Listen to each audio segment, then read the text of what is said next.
Hi, and welcome to this week's Three Legs Four Wheels F1 podcast. It's Paul here with Dan, Chris, Lee. I must say, Dan, you're sounding remarkably alert and awake for somebody who spent all weekend having the sleep pattern screwed up. Weekend and the rest of it. Oh, fair enough. I offered him coffee. Wouldn't take coffee. Really? late night coffee's a bad idea. Yeah, I don't want to screw my sleep patterns up even more. See. But thank you for the offer. It's okay. Yeah. We've just got through an Australian Grand Prix weekend. Nobody's been sleeping at normal times, except for Australians. Yeah, pretty much. Yeah. But let's rest assured that they don't get that for the rest of the season. No, that's them done now. I don't know, China and Japan, and that's about it. Yeah. Yeah. Singapore? Singapore, maybe? Malaysia? Oh, no. Well, Singapore's on European time, Singapore's isn't it? European time. Oh, of course, yeah. Yeah. So it'll be A nighttime late race anyway. for them. So, yeah, sorry, Australia, you've had your shot.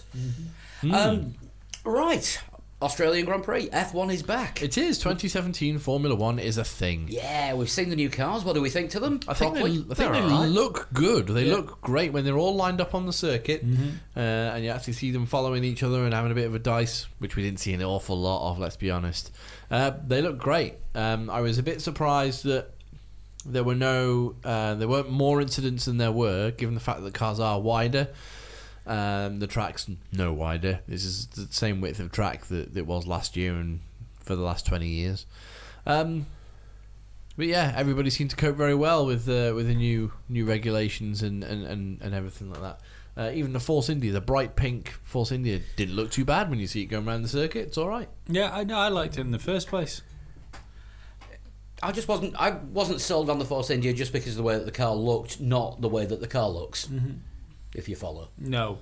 Not really. I do think last year's colour scheme was better. I don't mean the colour scheme. I mean, I still think the car itself looks clunky. Yeah. Yeah. It's a clunky shape, and the pink kind of highlights that. Yeah. And I'm not a fan at all of the massive sail that they've got on the back of them. No. The orange McLaren, but are we used to that by now? Now we've seen it in a race situation. I say race. I think it's one of the worst McLaren liveries ever. Yeah, possibly. Yeah, I quite like it. I like the orange, but I think it should be all orange. Or where the black is, it should be white. Well, orange is the new back marker. Which is at the moment. Yeah. I think if they were going to do it, they should have done the whole car should have been orange, or they should have gone with that teaser image that they showed us where it was sort of like cracking through. Yeah. But yeah. It looks slow. It's funny how some cars most of the time a slow car already looks slow. Yeah, I know what you mean. It's weird. The Sauber we said when they launched that one, that's a slow looking car, and it is quite slow. Yeah. Yeah, But I think it looks nice though. Classy. I don't know. The Sauber. Yeah. I think it's really horrible. The really horrible. The big CGI one on the installation lap was a little bit confusing. Yeah. Confused the hell out of us. it I was is. like, how is there a massive Sauber off the track already? You shouldn't do that to us at 5 in the morning. No, that hurt. Was it 5? Was it? I don't know. The clocks went forward as well, so by the end of the race, I did not know when I was. Yeah, for us Brits, daylight saving started. Yeah. Finished, ended, Started. The clocks went forward. Yeah, so it started. Yeah, the clocks went forward. So let's start with McLaren, shall we? With the race review, our first race review of the year. This is awesome. What would a podcast be if we didn't talk about McLaren for an hour? Let's not talk about McLaren for an hour. What would a podcast be if we didn't talk about McLaren for an hour? Entertaining. Entertaining. Short. An hour long. Less sobby. Oh no, it's all right. Jensen's not there this year, so No. you're not going to be as sobby. I do find that I've still seen Alonso down there. It keeps me just as depressed. Well, do you know what? Throughout practice, there were glimmers of maybe a little bit of pace. For the first time, though, I mean, we really got to hear that weird noise. It's like a Alonso. No, when the car was changing gear. Did you Yeah, hear it? yeah, It's just like a zzz, like a buzzing noise when it was changing It's a real gear. electrical sound in it. Yeah, it sounds horrible. Yeah. But we actually got to hear it properly. But there were glimpses of pace from McLaren, and then on Saturday, Van Dorn not really anywhere, and then Alonso managed to get it through to Q2, which was just like, well, hang on a second, is there something in that McLaren? Well, it sounded like Van Dorn was having more of the vibration problems that Alonso suffered from in testing, because Van Dorn came on the radio and he was only doing. I think he was coming in on the pit lane. It was before the speed cut-off line. It was a queue of about 4 cars in front of him. And he was on the radio, and he sounded like he sounded like a Dalek. He sounded like the car was vibrating more than it should have done at that speed. Like, it's got to be uncomfortable for the drivers as well. Oh yeah, It depends, Hugely what you like. Well, no, even imagine trying You to might do that be into for it. an hour and a half. Come Yeah. on, that's no good. But yeah, I mean, I was. yeah. I mean, those beds in the cheap motels in the States, you put a quarter in, and they only do 20 minutes. if you say so, Paul. That's what the Simpsons episode said. Yes, anyway. yes. But the when I saw that Alonso made it through to Q2, I thought, oh great, maybe McLaren have brought updates and they've all gone on Fernando's car, and maybe we'll see a bit of an improvement from McLaren. But it wasn't. Yeah, race wise, yeah, they Alonso was running in the points for quite some time. He probably would have finished 10th if his suspension hadn't given out. He may have done. He was getting. He was under pressure, but he'd been under pressure for quite a lot of laps. I think that was his qualifying lap and race, though, was all about Fernando Alonso and not about McLaren. The car. Yeah. But if he'd put it into the points on the first race, then that would be a heck of a lot better than everyone was expecting. Well, people were saying that to him in the interview pen afterwards, and I think his quote was something along the lines of, "Under normal conditions, McLaren would be last and second to last." So that shows you straight away what Fernando thinks. Van Dorn's come out as well, hasn't he? And since then, and said something very similar. Like it's a terrible car. And let's be honest, this is the first time we've seen Stoffel in a bad car. Because in GP2, of course, all the cars are the same. I don't know. We saw him in last year's McLaren, but he got points out of that. Yeah, but last year's McLaren wasn't as bad as this year's. No. Yeah, and let's remember, it's Australia, and crazy things happen in Australia sometimes. Yeah. Yeah. Mark Webber getting points in a Minardi springs to mind. Alonso getting points in a Minardi. Yep. Yeah. Yeah, these things do happen, or have happened in the past. And nearly Alonso getting points in a McLaren. Yeah. Which was probably fucking harder. Which is somewhere between the point scoring ability of the 2016 McLaren and the not making it to the grid disability of the 2015 McLaren. It's somewhere between those two. So we've got like a 2015 and a half McLaren. Yeah, it's They've gone backwards 6 months. They have, yeah, completely. So poor race for McLaren. Of the 13 cars that did finish, Van Dorn was plumb last, 13th. Behind a Sauber. Behind, well, he would have been behind both Saubers, I think, if they both finished the race. But yeah, a Sauber did finish the race, and it was an impressive performance from Antonio Giovinazzi. Oh yeah, called up on the Saturday morning and told, "Are you doing much? Because if you're not busy, we've got some qualifying we'd like you to do." Yeah, Pascal would prefer not to race. He said he'd like a bit of a sit down. Yeah, he's a bit tired. Which was surprising that Pascal Wehrlein pulled out on Saturday morning. There's something going on there. I don't believe it still is, because they're still talking up his Race of Champions crash, aren't they? Well, they're saying that's what the injury was sustained from, but the thing is, the doctors expected him to race. It wasn't the injury. He said he'd had a lack of time for training after recovering from the injury, so he wasn't fit enough to do a full weekend. So he wasn't injured. He just claimed that he wasn't up to the rigours of doing his job. Basically, he pulled a sickie. He did pull a sickie, full on, yeah. It is tough for us here to sort of to believe really that, given that, given folks like Mark Webber broke his leg in the middle of the off season. Well, no, it was about 3 weeks, wasn't it, before the start of the season? Yeah. Yeah. His doctor said, "No, you can't race," and he said, "Yes, I can.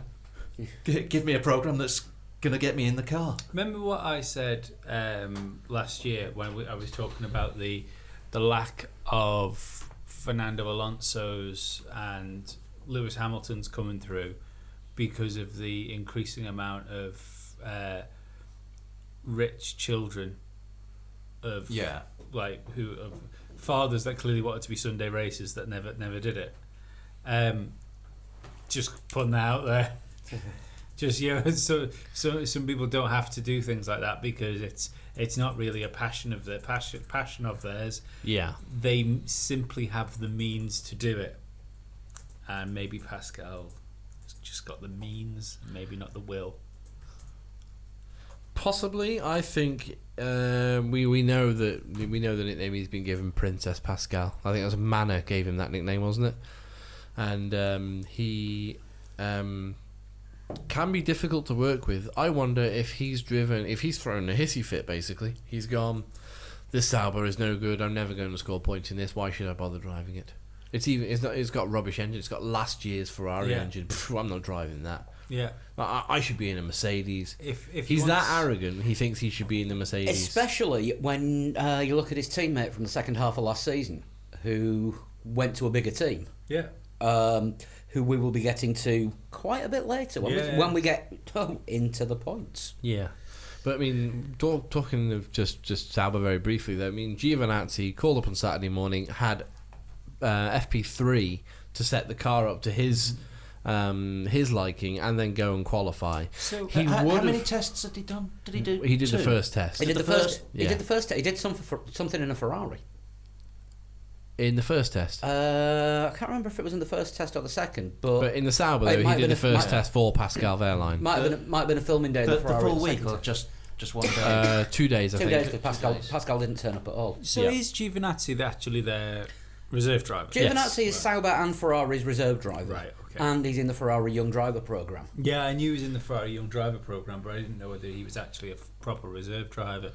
But And he's also turning up to all of the launches of all the Alfa Romeo cars at the moment. Oh, is he? Yes. But yeah, Giovinazzi again, just to come in so late on a weekend, and he nearly outqualified Ericsson. Only because he made a mistake on the penultimate corner on his flying lap, he would have gone through to Q2 and knocked Ericsson down into Q1. But that didn't happen, and Giovinazzi could be coming along just at the right time. well, he's faster than Ericsson, Yeah. considerably. Yeah. And he appears to be a lot more reliable. He's doesn't appear. I mean, we didn't really see an awful lot of him media wise, but he doesn't appear to have any chip on his shoulder like Pascal Wehrlein. So if he's easy to work with and he's already in the Ferrari Young Driver program, would you not go for him over Mercedes? Ferrari, without a shadow of a doubt, yeah. Mercedes, because Mercedes are putting money into Sauber to say, we'll pay for Pascal to be in the car. Whereas Ferrari are like, well, we give you engines. Would you like a nice discount for your engines, or maybe even a 2017 engine later in the season? I mean, I know Pascal's part of Mercedes Young Driver program, but there's nothing to even say that given the fact that Ocon was the guy that got the promotion, in the teams.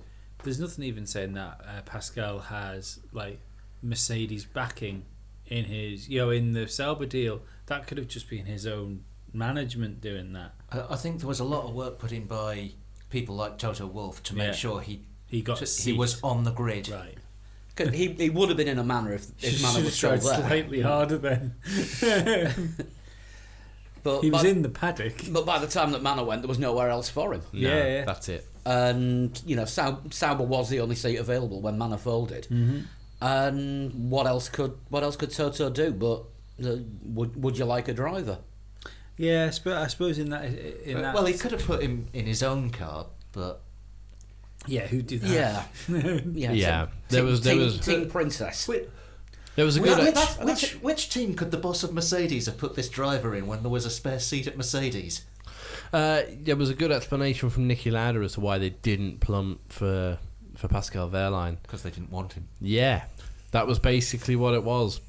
It was they felt that Pascal Wehrlein wasn't experienced enough, and when they looked, I think the words he used, when they looked within the Mercedes family, Valtteri Bottas was the best option for them. So they went for everything they could to get the best option for them. Niki Lauda had more chance of getting that seat than Wehrlein. Yeah, I think And so. it'd have probably been faster. Probably. One thing that did make me wonder, actually, and it was courtesy of a tweet that I saw from a friend of the show, Sean Kelly, over the weekend. He pointed out that Sauber used to be the de facto Mercedes works team Yeah, they did when they in first started. 93. I'd completely forgotten about that. 93, 94, 95. I About think that, yeah. Sauber were Mercedes power. So I just wonder if Mercedes were calling in a few old favours. Possibly. That was when it was the Petronas, wasn't it? It was Red Bull Sauber Petronas. yeah.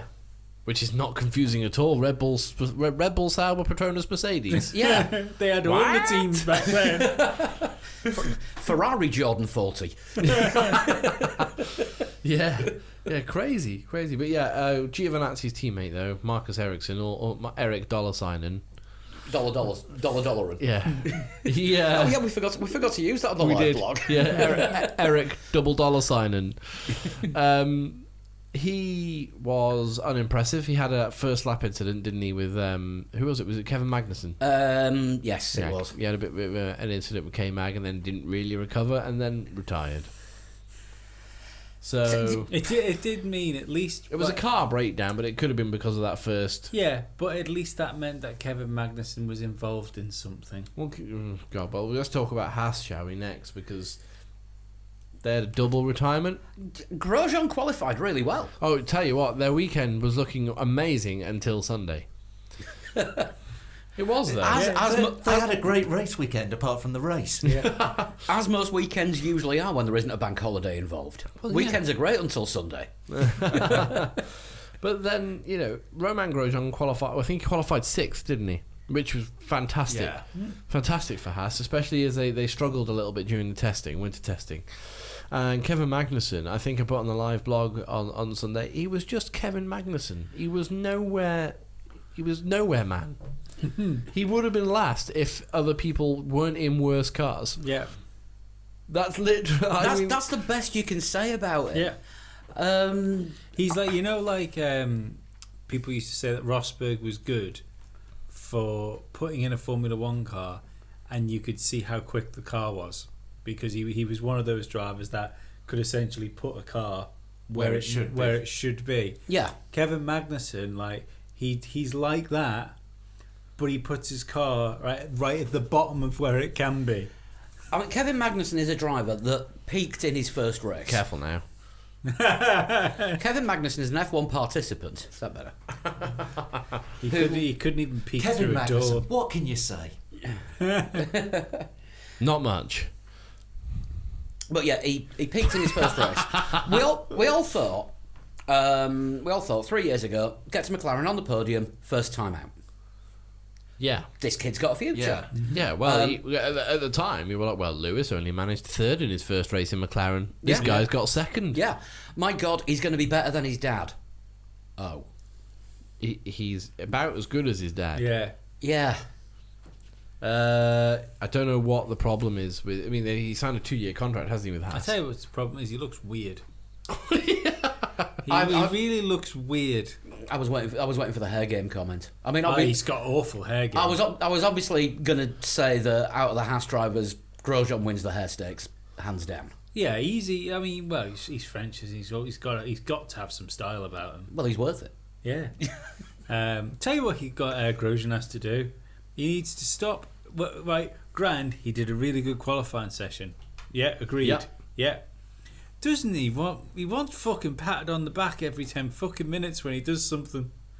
Did you hear the when he came over Team Radio after he got his 6th? No, I missed that. Sorry. You'd think he'd won a world fucking championship. Was he crying again? Like he was at the points? I gave it my all. No. You got 6th. No, he said that at the end of Q2. Because I put on the live... Was yeah, because I remember putting on the live blog, I bloody hope you haven't, you've still got another 15 minutes to go, mate. Oh, right. Oh, well. that merely strengthens my arguments. Yeah, exactly. No, that was at the end. That was at the end of Q2. I thought you burnt yourself out then. I must say, I do like Grosjean because he, when you see him in interviews and stuff like that, he seems like such a nice man. He comes across quite well, Romain Grosjean. Oh yeah, especially considering nothing French in that. Nothing personal against Beaker. We'd forgotten that from last season.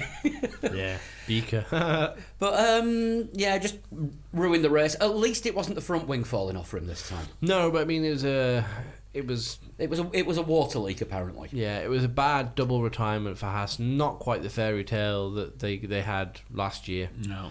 With a point scoring position, but The thing is for Haas this season, and I think this weekend's got to prove it. They have got Grosjean and somebody else to take up the second seat in the car. And Yeah. you know what the real shame But is? Ericsson isn't going to be as good as Gutierrez. No. Eric, do you mean Magnussen? Magnussen, sorry. No, he's Magnussen's not going to be as good as Uh, Gutierrez. I don't know. I think Magnussen. I think Magnussen and Can- Gutierrez are on a par. I think we need to give it more than one race. Yeah, I think Magnussen can That's be funny, good. No, I mean seriously. Magnussen can be good. He just isn't most of the time. Yeah. He's probably better than Gutierrez, let's be honest. Yeah. We'll see how many 11th places he gets this season. I think Gutierrez is one of the worst. Actually, let's do that. Let's keep an eye on that head-to-head. Magnussen Gutierrez. Because I think Gutierrez is one of the worst Formula One drivers in recent, modern history. Well, if you remember from our chat with Sean Kelly a few months back now, Gutierrez was brilliant in GP3. Yeah. Set the world alight. Went to GP2, was still pretty good. Mm-hmm. Went to Formula 1, nothing. Stop for Van Dorn. What? Possibly. Right. What? Where are we next? Renault. Hulk didn't see him in fifth. No. Don't think he actually got up to fifth at any point. No, he was. Did anybody else have a little bit of a chuckle when Sergio Perez beat him at the end of Q2? Maybe a little bit. Some A naps. little bit. Perez ahead of Hulkenberg. Ha ha! That pink car's in front of you. Yeah. Losing out to your former teammate by 100th of a second at the end of Q2. Yeah, but I think when he went back to his trail and he sat down and thought, well, actually, at least I am getting paid now. That probably made him feel a bit better. Well, my overalls might be black and yellow and make it look like I'm wearing a terrible suit from the 80s. It's like Fireman Sam. Yeah. Yeah, I'm like exactly. I'm like a proper Formula One driver now. I've got a contract and everything. Yeah, it says And Renault on my car. I get money off them to drive. Yeah, I mean Renault will get it together. We said this all along. They will. It's Yeah. just they're I a works team. They've made steps already. Yeah, You know, this is much better than last year. yeah. They're a works team, and they were sort of hovering around. Well, I think Jolyon Palmer had a terrible weekend, really, but Hulkenberg was sort of hovering around the points, but didn't manage to score any with his 11th place. Well, Jolyon Palmer had a terrible Saturday, and that carried on Sunday. He was Jolyon Palmer had a weekend of challenging his engineers into how quickly they could rebuild his car. He had an adequate Friday morning, a fairly iffy Friday afternoon, and then it just went to pieces. Yeah. I remember in testing, he was first test. He was praising that Renault, saying, "You know what, this Renault, these new cars are amazing. They're fantastic to drive." Then after the second test, he was like, "It's a bit skittish. It doesn't do the same thing every lap." And then he had that brake problem, didn't he, in Australia? Yeah. Same corner though, not every corner. It was the same corner. Yeah, that was weird. yeah. Which I think is at the end of that long straight after the left right, the fast Yeah. left right king. So that might be where the brakes were under the most maybe. most pressure throughout the whole of the circuit. Or But maybe doing more regenerative work. Or Well, no, something because like that. Possibly. they were sticking, weren't they? one of Yeah. one of them was sticking. Yeah. It was causing him to pull to one side. Yeah.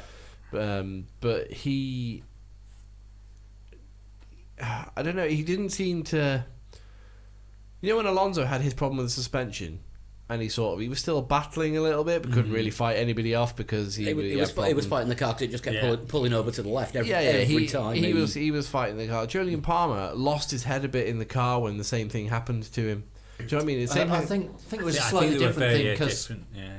Alonso's the suspension had gone and it's going to behave predictably. Yeah, It's crap, but it's predictable. I suppose so. Yeah, Joe For- Pose was a bit For unpredictable. Palmer, he didn't know when Yeah. the brake was going to stick on. Yeah.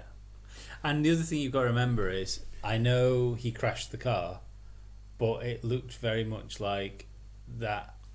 Considering when he got back into the car, he said it was undrivable. It sounds like they haven't done a particularly good job putting his car back together. Possibly. No, So- because I mean, you look at his qualifying time, and he was 2 seconds outside getting into Q2. Yeah. and he was over a second behind Lance Stroll. And He was like 2 seconds slower than his fastest time as well in test practice as well. So yeah, something like and it was 1.4 seconds off Stoffel in 18th. Yeah. So he made the next row of the grid. So that car wasn't working properly on Saturday. Yeah, so I think that might be one of the other things that gets you, because when you know the car should be better than it is, and he's probably frustrated with himself for throwing it in the wall for making that happen. Yeah. Then he's frustrated on top of that because he feels his team hasn't done a good enough job putting the car back together. Yeah. Because that's realistically, it's Formula One. For people go out and crash cars and they get rebuilt and then they're back on the circuit. For him to crash a car, it to be rebuilt and then rebuilt wrong almost. You've got to say it's unacceptable, haven't you? Yeah. Well, he said after the practice crash, he didn't know what caused it. Yeah. Because the only footage that you got to see of it was him coming out of the corner sideways. Yeah. And something in the back end of that car had just given up. And he was a passenger. Well, and he's never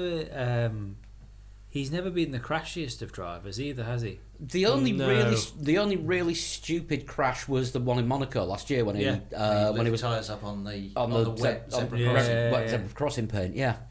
We saw that a couple of times, didn't we, over the weekend, where these wider cars, when the back end starts to go, it's a lot more difficult to correct. Yeah, it seems to snap away. Yeah. Who was it? I can't remember where I heard this, but someone was questioning whether it's the wing on the back. You know, the T-wing. Yeah. No, not the T-wing. The fin. Oh right. And okay. it stands to reason that if a car starts going out, that the becomes wind's going to catch this big sail, and then all of a sudden you're getting taken with it. And also you lose downforce on the rear wing then when that happens, because if you're going some speed, and all of a sudden you're going sideways, that's blocking half your rear wing from pushing down on the car as well. Was I right in thinking it was one of the Haas cars that they had to take the T-wing off because it loosened itself during FP3? Did they actually have to take it off? I remember there was. I know there was one. It was brought into question. There was one running in qualifying without it, but I can't remember who it was because it was early in the morning. And also, can we confirm? Did the stewards ask Jolyon Palmer to retire, or did he retire through lack of confidence in the car? I think he retired himself because we were thinking that he's obviously been brought into the pits because he's driving a dangerous car. Well, yeah, because he could have been black flagged for that. Yeah. But I think the team actually pulled him out, because he seemed to be stuck in the pits for quite a while, with the car being looked at rather than worked on. Yeah. And then he just got up and got out. Yeah.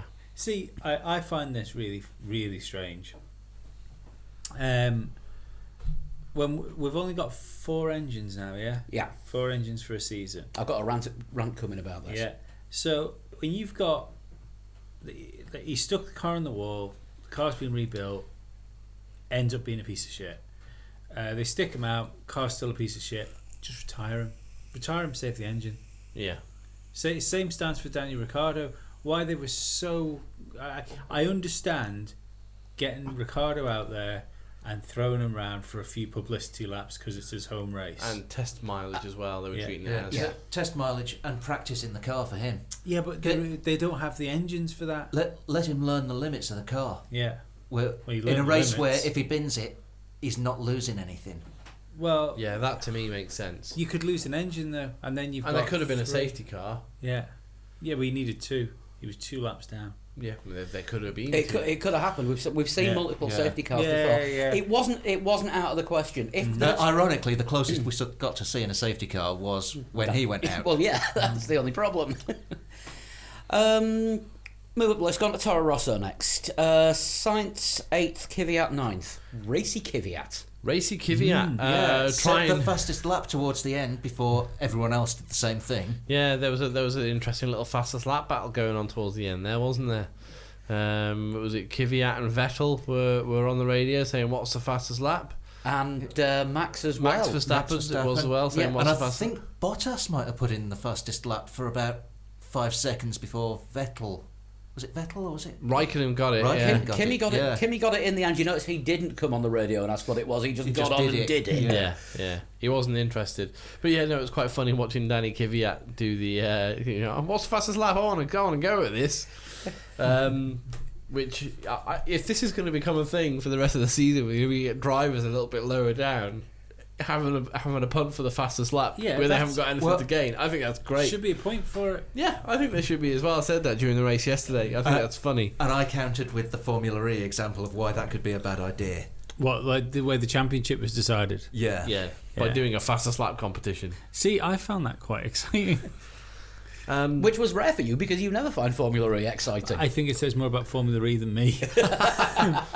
I've got a feeling that everyone was fuel saving quite heavily through the race and didn't know how much fuel they'd have left at the end. Yeah. And Even with the aborted start. And they got to the end and found that they had enough to put the foot down. To put the foot down. So did, yeah. I had a massive argument with somebody on a well-known American sports publication. Does that American sports publication start with the letter E? It does. Is it some kind of network? Yes. Is it kind of an anagram for pens? Yes, it is. And the guy, I Why do you get involved on those? trying to help, wasn't I? Trying to help. And this guy posts up saying, I don't understand why they don't just give Formula 1 cars more fuel so they can push all the way to the end. So I said, well, they could fill the cars right up, but they don't. And they'd also be really heavy. Yeah, they purposely under fuel to make the. He says, no, they don't. So they kind of do. Yeah, they do. Yeah, and it was a whole thing. It was a whole thing. Oh God, really?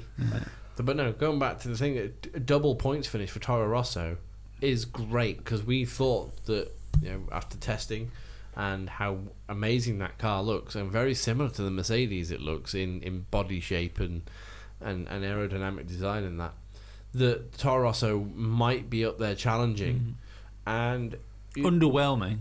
Yeah, well, it was only the first race of the season, but they look to be heading to midfield behind the top 3 or 4 teams.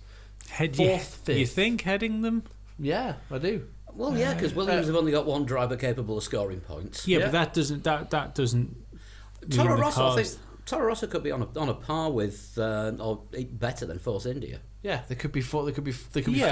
Force India were best of the rest. Well, Williams weren't they? Because Massa. Last year. I mean. Yeah.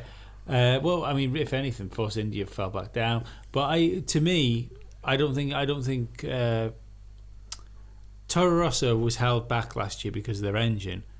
This year, only towards the end of the year. Yeah, just towards the end. But Toro Rosso is just Toro Rosso still, in my eyes. Yeah, I think I thought that they haven't made a step forward. If anything, Force India have made a step back, and Williams are trying to maintain their spot. Possibly with half the driving skill of the other teams. Well, this is why I still think Williams will lose in the constructors to Force India and Toro Rosso in the end, and maybe Renault as well. Maybe, yeah. But because they've got. Unless Massa can finish fucking fourth in every race, which maybe we'll get onto Williams in a bit, but I don't think a double points finish in the first race of the season you can look at any way at all being negative for Toro Rosso. Oh no, I don't. No, I don't think it's negative. I'm just saying I don't think. I hope like you that they'd be further up. Yeah, I think they're going to be sort of top end of the midfield, fourth or fifth place. I think this year for Toro Rosso. Which is a step forward, and is great for them. And if the car is that much better, it's actually going to work out well for them, holding on to that driver lineup. Yeah, we know we've been sort of speculating when no Kvyat, stick Gasly in the car. I still think Gasly should be in the car, but Kvyat was very positive this weekend. He was a racy Kvyat, as we said. Yeah. It was good to see him back, gunning for the fastest lap at the end. Sainz was quiet, wasn't he? Well, he did. Yeah, Sainz was quiet. Anonymous, mainly. Kvyat did put a fastest lap in at one point, didn't he? And then it was blitzed very quickly. Yeah, he was the first of the whole group who to do the fastest lap. Doing them. And then he was on a second hot lap, and his team were telling him, slow down. Stop that, please. We'd quite like you to finish the race. Save the engine. I'd like to remind everyone as well, because I was thinking this during the race when I was thinking about Sainz, when I said last year whether it would affect Sainz negatively being essentially held hostage in a team he wanted to leave because he wanted to. Yeah. He was after that Renault drive, and the fact of where he was in relation to Kvyat, that I'd have always put him a step above Kvyat. Like you say, it's the first race. We'll see. Yeah. How Well, the season didn't goes. Sainz actually say during practice that now he's actually driven the car in anger? This is the happiest he's been in F1. I don't think it was media blurb. I actually think Well, what's he because they've gonna given him a say? good car, he's not regretting the fact that he's on this golden handcuffs But deal. the thing is, that's not. It doesn't matter that because he still wants to win races and championships. And that's you've got an exceptionally young Toro Rosso team. So unless something crazy happens there, there's no point in going through the only reason there'd be a point for you to go through the Red Bull Junior team is if Just you to get the Red Bull senior team. is if you happen to be 10. If you were 10 or 12 now going into the Red Bull junior team, by the time you get your go in Toro Rosso, Verstappen or Daniel Ricciardo might be retiring. Don't forget though, next season there will be a seat in a big boy team coming up. Yeah, but he's not allowed to go anywhere. Yeah, There may be He more can't- than he one. can't- Oh, Sainz or Sainz. Verstappen. Sainz or Sainz no, or Kvyat. Sorry, Verstappen or Ricardo. Ricardo is what you're trying to say. Ricardo and Verstappen aren't going anywhere. We think, but I think they that might. Ricardo's up at the end of the year. I think He in his is. contract.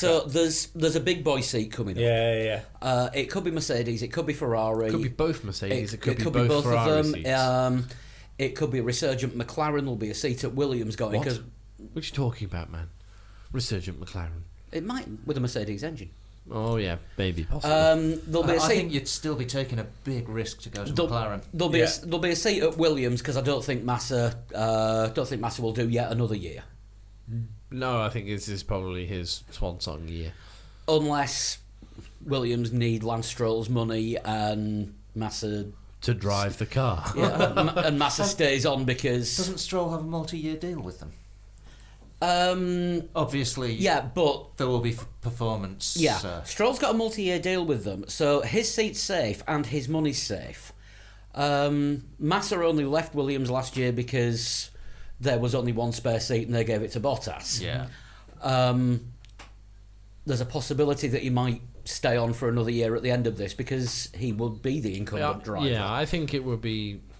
I think this will probably be the end of Massa's Formula One career Yeah. this year. But let's. So yeah, there's a seat in a big boy team coming up. Well, is there? I mean, there's. We don't know. And you wouldn't leave Red Bull to go to Williams. No, but you got to look at the sort of knock-on effect. Yeah, well, I think you'd leave Toro Rosso to be just a normal driver, not in the. yeah, Because but Sainz can go at the end of this year. no, he can't. He can go at the end of next year. Yeah, I think his contract is the end of 2018. Yeah. Yeah. This is what I'm trying to say. Right. He's got because this is what I was saying last year when we talked about this. He's locked into a 2-year deal with that team, so he's essentially got 2 years of mid-grid, and I think for someone that aspires to do more, and last year wanted to leave the team, this could do damage to somebody. And we'll see. We'll see. We'll see what happens. Yeah. I mean, Williams might offer to buy Sainz out of his contract with Stroll money. Yeah, exactly. Who knows? Yeah, but Renault offered to buy Sainz as well, and they basically Toro Rosso basically turned around, or Red Bull turned around and said no because we think he's really good. Why would we give somebody good to a competitor? Red Bull don't need the money; they've got all of the money.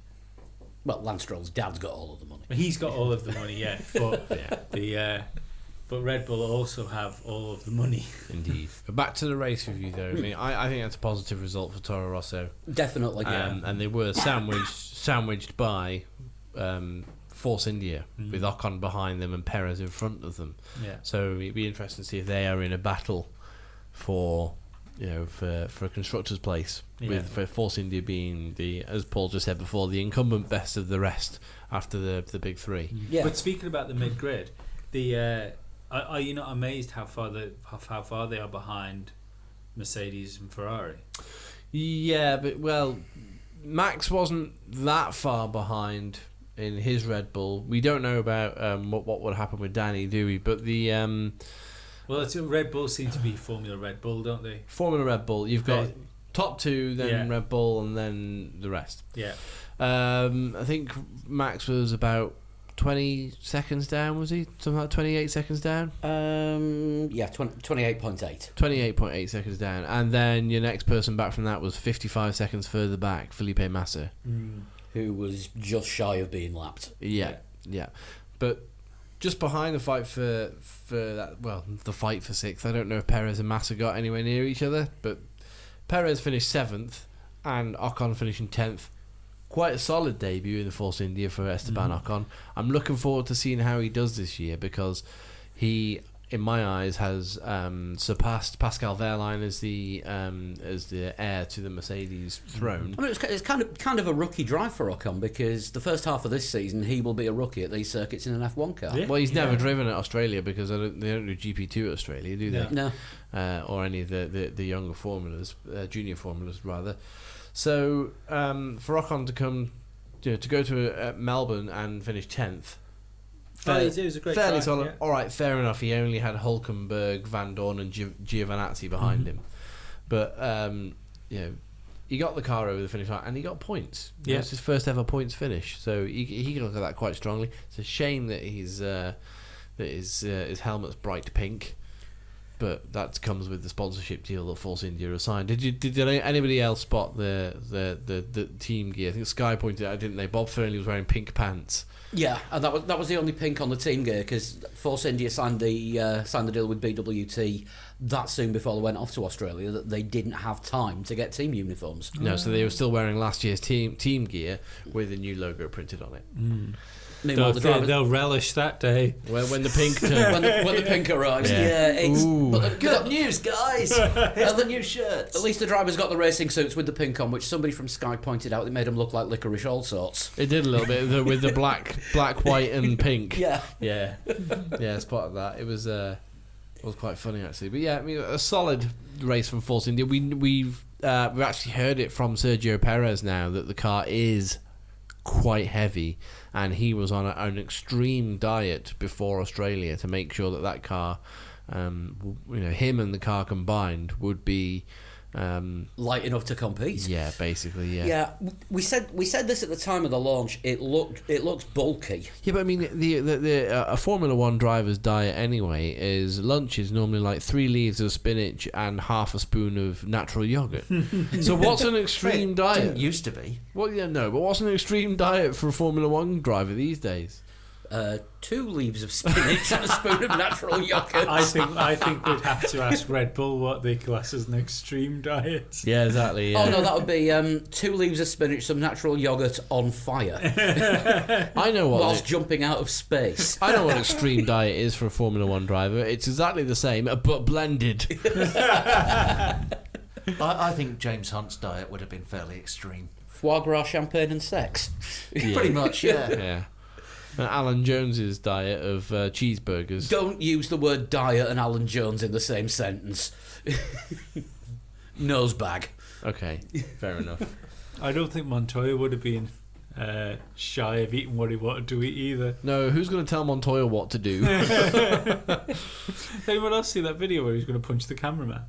No, I don't think so. What for? He walked into a cameraman, and then his wife had to drag him away because he wanted to punch the cameraman that he walked into. Good God.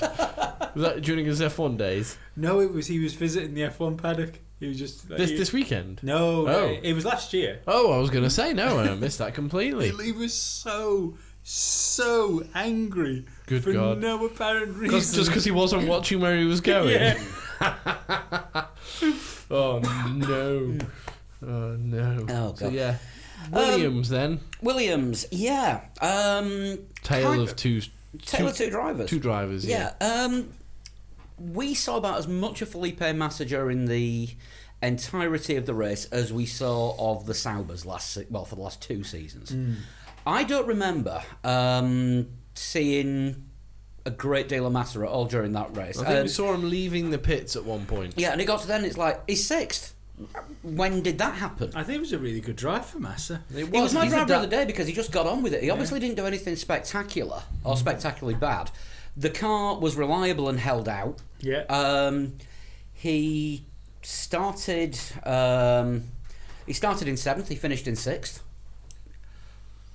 Kept it going. Did exactly what needed to be done, and probably the fastest race by a retired driver yet. Yeah, I think so. I mean, yeah, it's straight out of retirement, and not quite the Mansell Australia '94 performance, but not far off in terms of here's your car, deal with it. Yeah, but that race that Mansell won in Australia in 1984 wasn't his first race out of retirement. That was his 4th. Yeah, it was. Yeah, As well as all the IndyCar. Yeah. So not racing then. He retired from Formula One though. He retired from Formula One and then Came back because he came back for the French Grand Prix in '94. That was his first race back. Right. It was a French Grand Prix, and then he won the Australian Grand Prix. He won the at end of Australian Grand season, Prix, though, but didn't he came back for France because he agreed to fill in for Williams when there wasn't a clash with the IndyCar series that he was in. But no, great performance from Massa. He's obviously, all that time in retirement, he's not lost his sharpness. Can we stop doing that joke now? It's given him some time to relax, hasn't it? Oh, those half a dozen hours. It's worked really well. He must have trained really hard to lose all that weight that he put on in retirement. Hang on. No, it was a really nice meal he had time to go out for. Yeah, before he got the phone call from Claire Williams. Yeah, sorry, he didn't have time to eat it, he just had time to order it. Yeah. Before he got that phone call from Claire Williams. Felipe, you know how we love you. Do you want to come back? So yeah, as you say, Tale of Two Drivers, wonderful performance from Massa. I am eating humble pie after saying it was the wrong thing to do and Massa was not going to be anywhere and he would have a driver. Is that normal humble pie or extreme humble pie? Extreme humble pie. It's on fire then. Yeah, it is. It's got all of the chilies in it and all of the energy drink. But yeah, we knew that there was an unknown quantity and he's... Shit. Yeah, basically, let's be honest with it. He's... Was it 131 he put in practice? And everyone was like, what the hell are you doing, man? Everybody else is 5 seconds up the road. I mean, he claimed that the car wasn't quite there. He retired with a brake problem. Yeah. Meaning he doesn't know how to manage his brakes. He kept putting his foot on it. No, I think the problem was he didn't take his foot off it. An explosive start in that he overcooked his tyres going into turn 1, managed to pass a couple of cars. Nearly got tangled up in the Ericsson and Magnussen. He nearly made thing. me awfully smug. Lap 1, turn 1. Yeah. Yeah, oh yeah, because we had the what do we call it? Stroll Patrol. patrol. Do you know what? I don't think that's going to be a thing. I think now it's going to be a case of it's. I'm going back to the 2015 manner on this for a Lance Stroll competition. If he finishes the race, how many laps down? Dan's not so sure.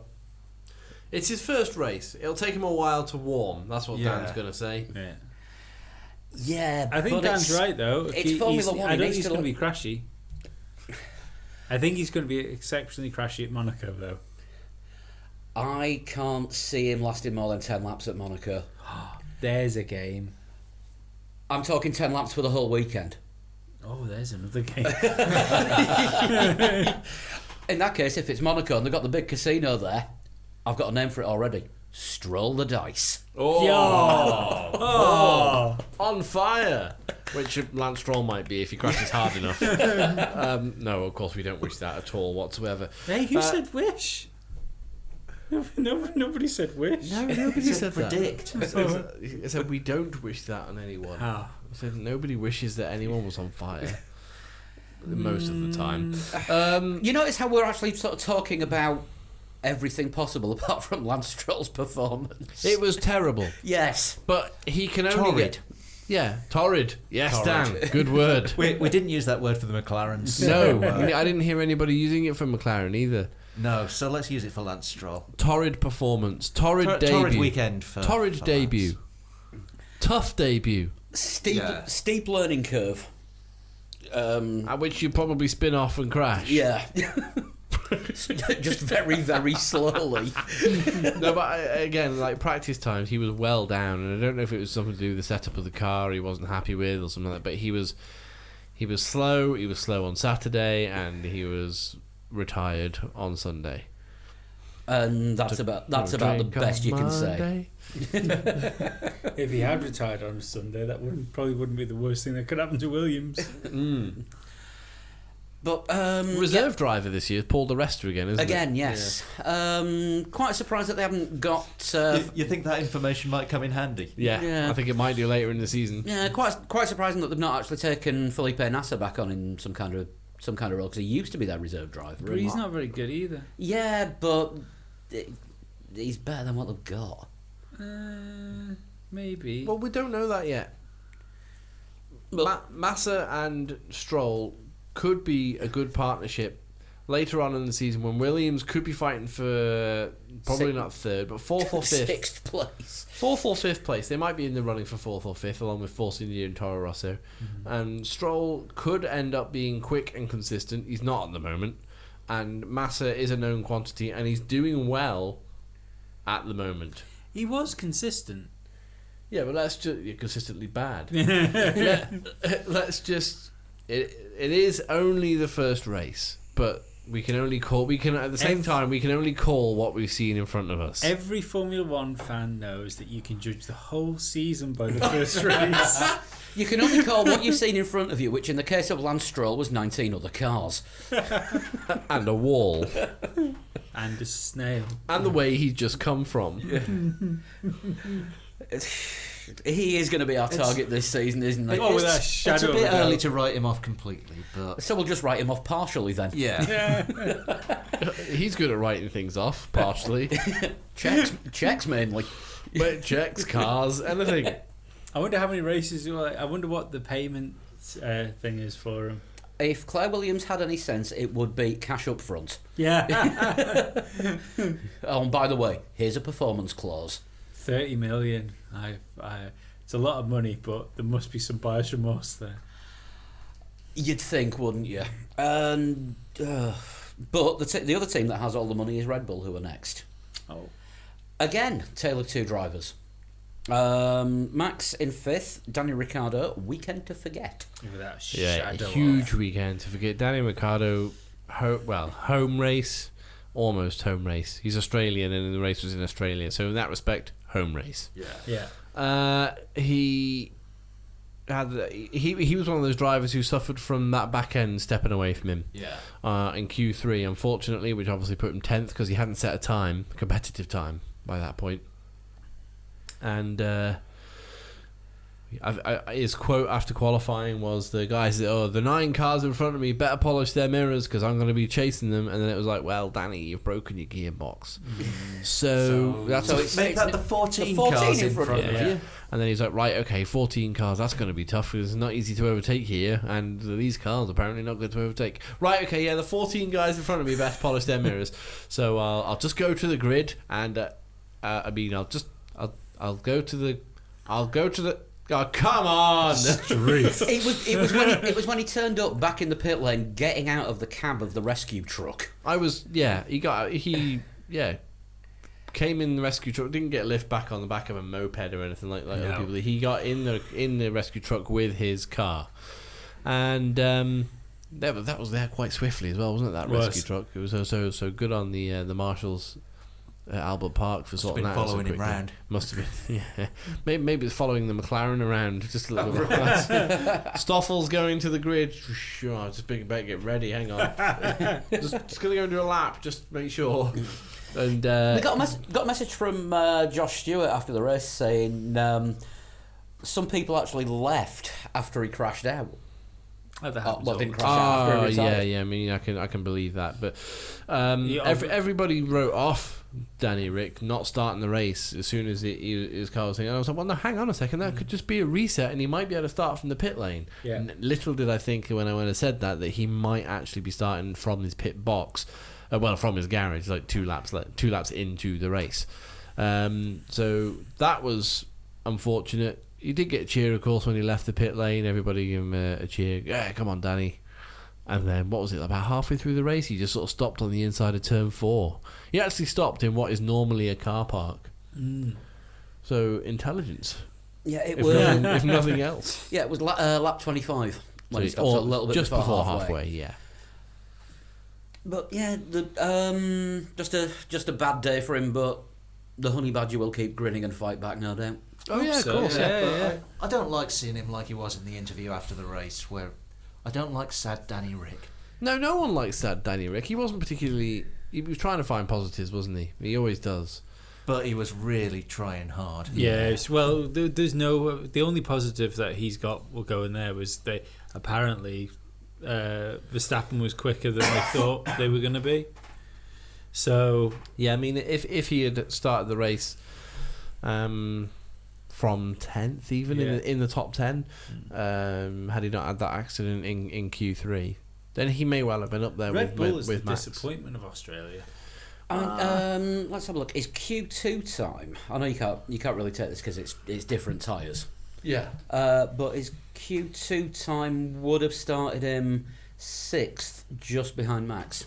Yeah, so that makes sense, you know. Yeah. Either on par or, close to It was Max faster. Verstappen. It was faster than Max in Q2. Max was faster in Q1. So there were there or thereabouts between them, and it showed that they've got a bit of pace. But Red Bull are saying they're not going to get good until Europe. Well, that's a championship fucked. Basically, yes. Yeah, it's so... Yeah, there were hummings, weren't there, of whether or not that Red Bull, I totally believe that they were going to turn up and be in contention to win the race. Yeah, they could have been, but they weren't. No. Because we always expected Red Bull to bring loads of major upgrades to Australia, and they didn't really bring their car. I think it was Ted Kravitz from Sky pointed out their car was actually quite plain. It didn't have all the little bits on it that it had in various parts of testing. They didn't bolt an awful lot of extras to it, which they might put on for China. You never know. Do you think this is... Maybe it was down to the way that the circuit is and what they were testing in Barcelona. The circuit doesn't suit any of those parts. But here's another thing, again, first race, who knows? We'll have to see where the team goes from there. But maybe Newey's done. Nobody can stay at the top forever. It goes for everybody in every field. Yeah. Maybe Newey's done. Yeah, what is it? There's always a faster gun out there somewhere. Or in the case of Adrian Newey, a sharper pencil. Yeah.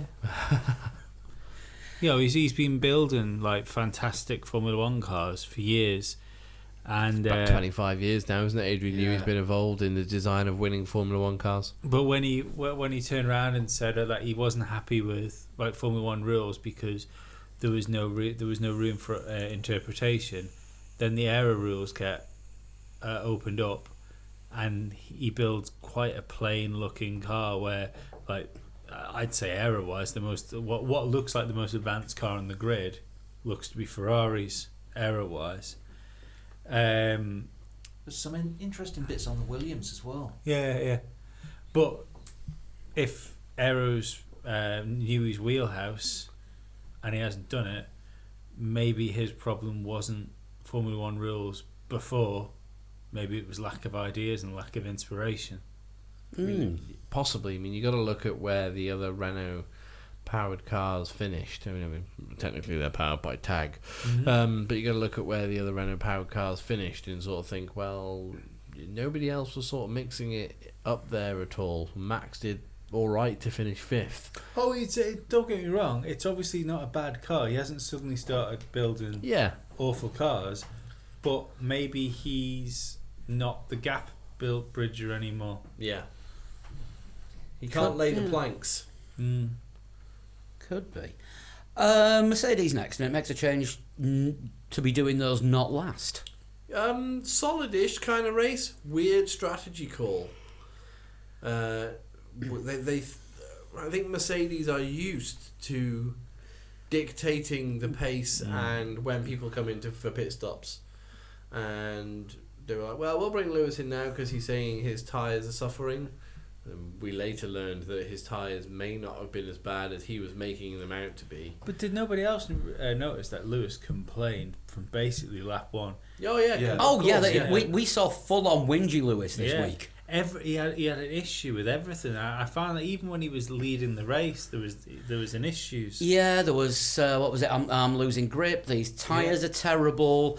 I think it was complaining about the brakes being slow and unresponsive at one point. Yeah. Acceleration wasn't quick enough. And then he put in his fastest lap. Then he put in his fastest lap straight after that. This car Can't possibly do a 128. I can't do a 128.0. Not on these tyres, not with this setup. It was just everything was. Get past Max. Can't. This is not possible at this moment. Yeah. Very defeatist. Very whingy Lewis. I mean, Yeah. throughout winter testing, Mercedes were apparently having problems finding a balance for their car. It was quick, but it wasn't particularly well balanced.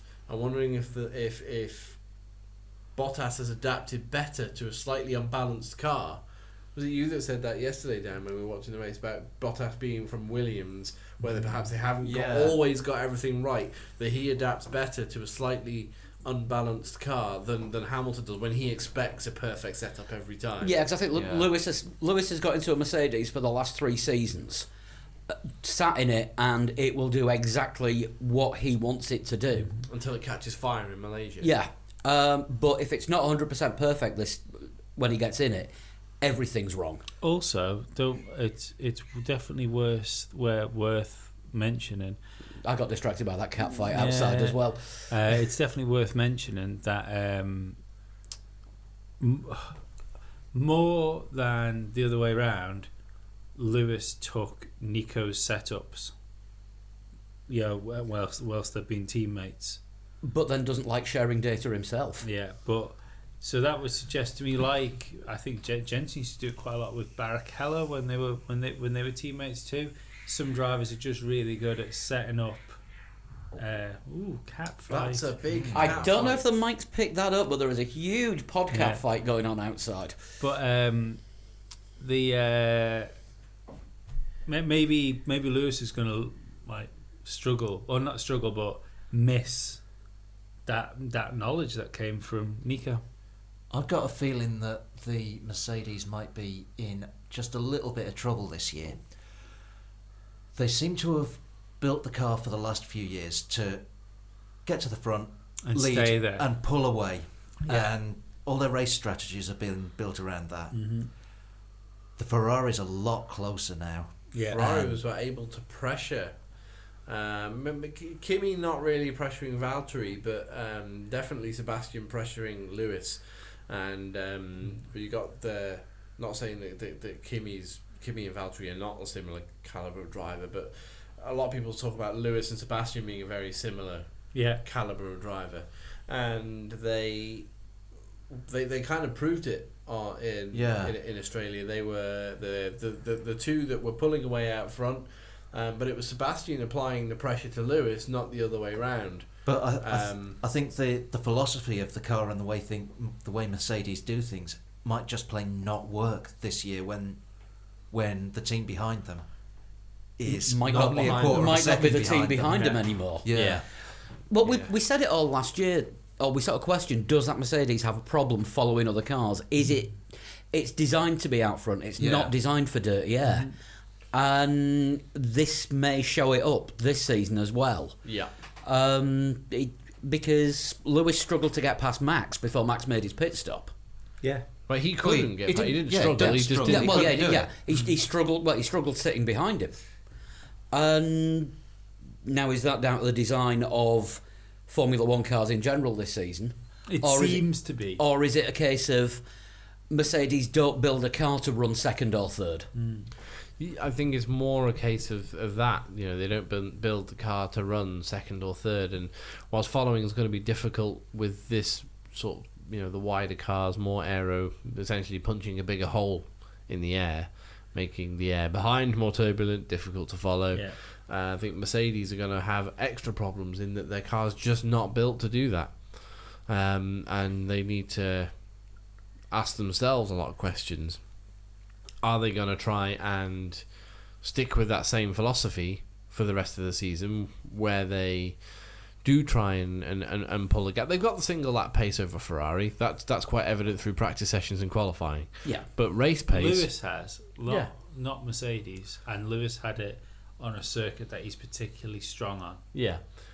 It's China up next, isn't it? Yeah. Which is again has been a Mercedes track in the last few years. Was a Mercedes... every track's been a Mercedes track. No, but I mean, I'm talking before they were dominant. Yeah. Nico Rosberg won his first race at China. Was it 2012? I think it was. Possibly. Then 2013, I think he did the same thing again. He won at China. So I think the last 4 or 5 years has been Mercedes victories in China, including of course like the last 3 dominant years. But it will be interesting to see if Ferrari are able to keep. It's a development race now with those two, Ferrari and Mercedes, and if Ferrari can keep pace with Mercedes through development, because we know that Mercedes have been very, very strong in developing the car. Because if you look at the beginning of 2015, Red Bull looked close to Mercedes. Yeah. And we were all like, "Ooh, Red Bull!" Red Bull looked like they were miles away, but actually could be quite close. And then by the time it got to Europe, Red Bull were nowhere. I said nowhere in comparison to Mercedes' pace. Mercedes had managed to develop the car to a point where it was able to do, well, as you explained before, Dan, that philosophy of pulling away and just controlling the pace. You'd frequently see the Mercedes pulling away by a second a lap at the start of the race. See, I'd feel a lot more confident for Ferrari if they still had the designer that designed that car in the team. And I think that's going to be a big sticking point for them as the season goes on. Do you think the switch of James Allison from Ferrari to Mercedes might help Mercedes a little bit? Because Allison's going to understand that Ferrari car a bit. I think it might lose Ferrari the Constructors' Championship. Yeah. Maybe the Drivers' Championship. But when we get so far into the season, I don't know. He'll know what the overall concept of the car's like, but he won't know the detail, the finer points that they'll have been putting on. No, that's fine. But the problem is the fact that their head is now an engine guy and not an aero guy. And I think that's where they're going to miss Ellison. Head of technical development. Is like aero design through the season. I think they might not have as good bits to bolt on as the season goes on. But they might have engine upgrades to make up for it. Yeah, maybe. Exactly it. Yeah, I think if you remember 2013 as well, this is Sebastian's last World Championship with Red Bull, when Mercedes was sort of up and coming. They were able to pit Red Bull on single lap pace. You often see a Mercedes on pole, or at least on the front row. Yeah. And then during the race, Mercedes couldn't look after their tyres. Yeah. I'm wondering if we've got the similar sort of thing this year, where Mercedes are great single lap pace but can't look after their tyres so well, and Ferrari are right there to capitalise on anything that Mercedes get wrong. And it has been a case. Could even be a Lewis thing. It could be. We didn't hear Bottas complaining about his tyres. No. I don't think he stopped out of sequence or anything like that. No, but it's been a case before where Mercedes have been so far in front that if Mercedes make a mistake, or a driver makes a mistake, it's the other Mercedes driver that capitalises. Yeah. Whereas now it's not. It's going to be another team that capitalises. So, does anybody else think Bottas was number 2 in this race? Completely. Right. Completely. When it was when Bottas was catching Lewis. When Bottas was catching Lewis, he got the gap down from, it was about 8 seconds to 2.9. Yeah. I think he finished 1 second behind Lewis. It was 1.3. Yeah. But yeah, he got the gap down to 2.9 seconds and then just backed off. And the gap grew again. And I think he'd been told... Yeah, I think so. He'd been catching both Lewis and Vettel. Yeah. By catching them both quite quickly. Well, yeah. And yeah. But it was how he looked on the podium.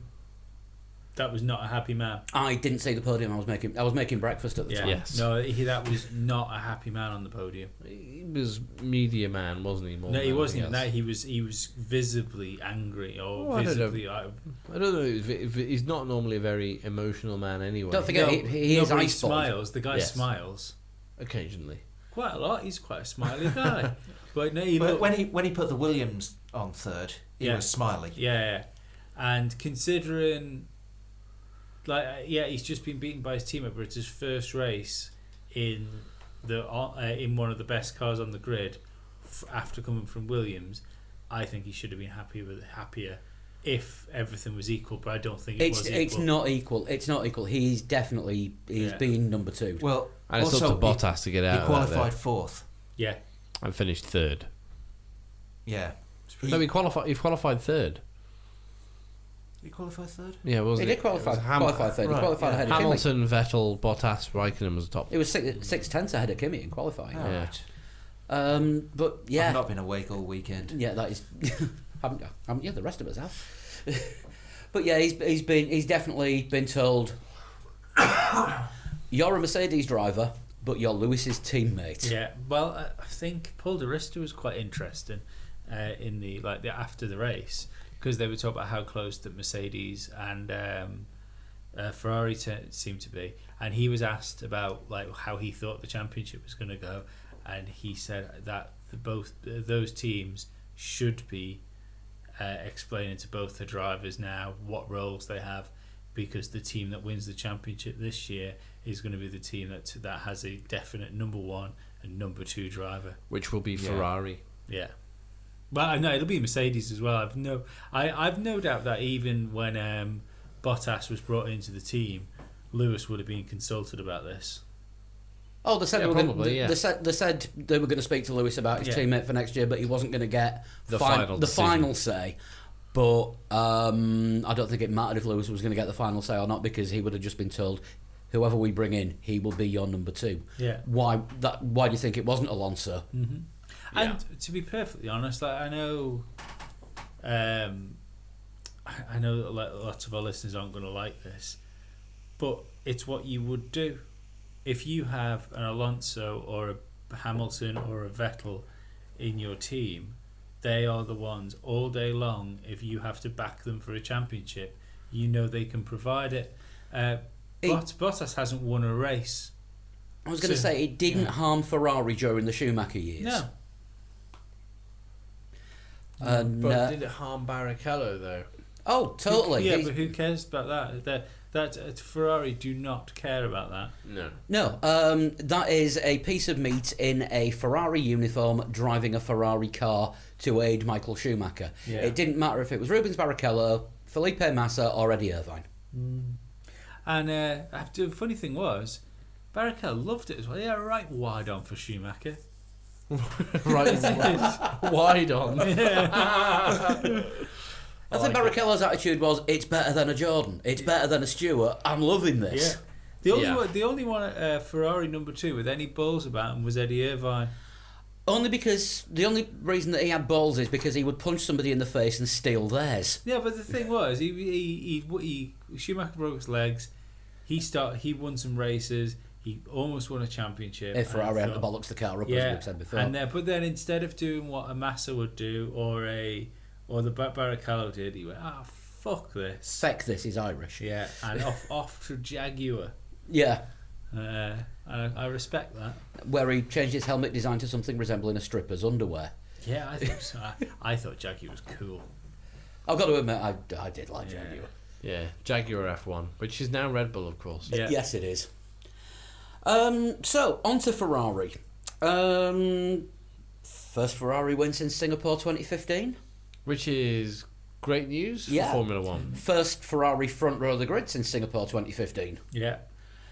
You could argue that Mercedes made a bit of a strategy balls up, but I would say it's the first win for Ferrari in ages where they've won it rather than Mercedes have lost it. Yeah. That's Yeah. fair to say.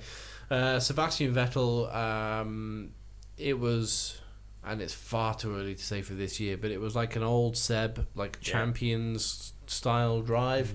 Apply pressure, apply pressure, apply pressure. Do not lift off the pressure.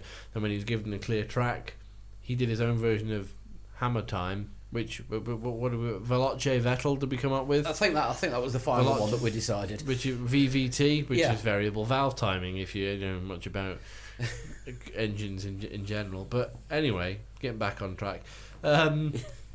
Vettel went and did some absolutely storming lap times on his tyres, which were starting to go, but he was faster than Lewis because Lewis was stuck behind Max Verstappen. Yeah. It was a poor call from Mercedes to pull him in, knowing that he might come out on circuit behind Max Verstappen, and they were obviously arrogant enough to think he'll breeze past Max on old tyres. He didn't. Did you notice after the race, Niki Lauda was straight on the defensive when he was being interviewed? No, I didn't. No, he came out and said it didn't matter when we brought Lewis in, whether it was before Max or after Max. We knew we weren't going to win this with him. That's bollocks. Yeah, they could have won that race if they had forced Sebastian to follow for a bit longer.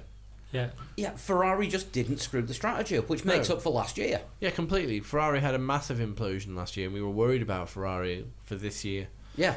But so far, things are looking all right. Do you ever think, right, especially when you're, say, Mercedes, so you've got the high ground on the pit boxes anyway.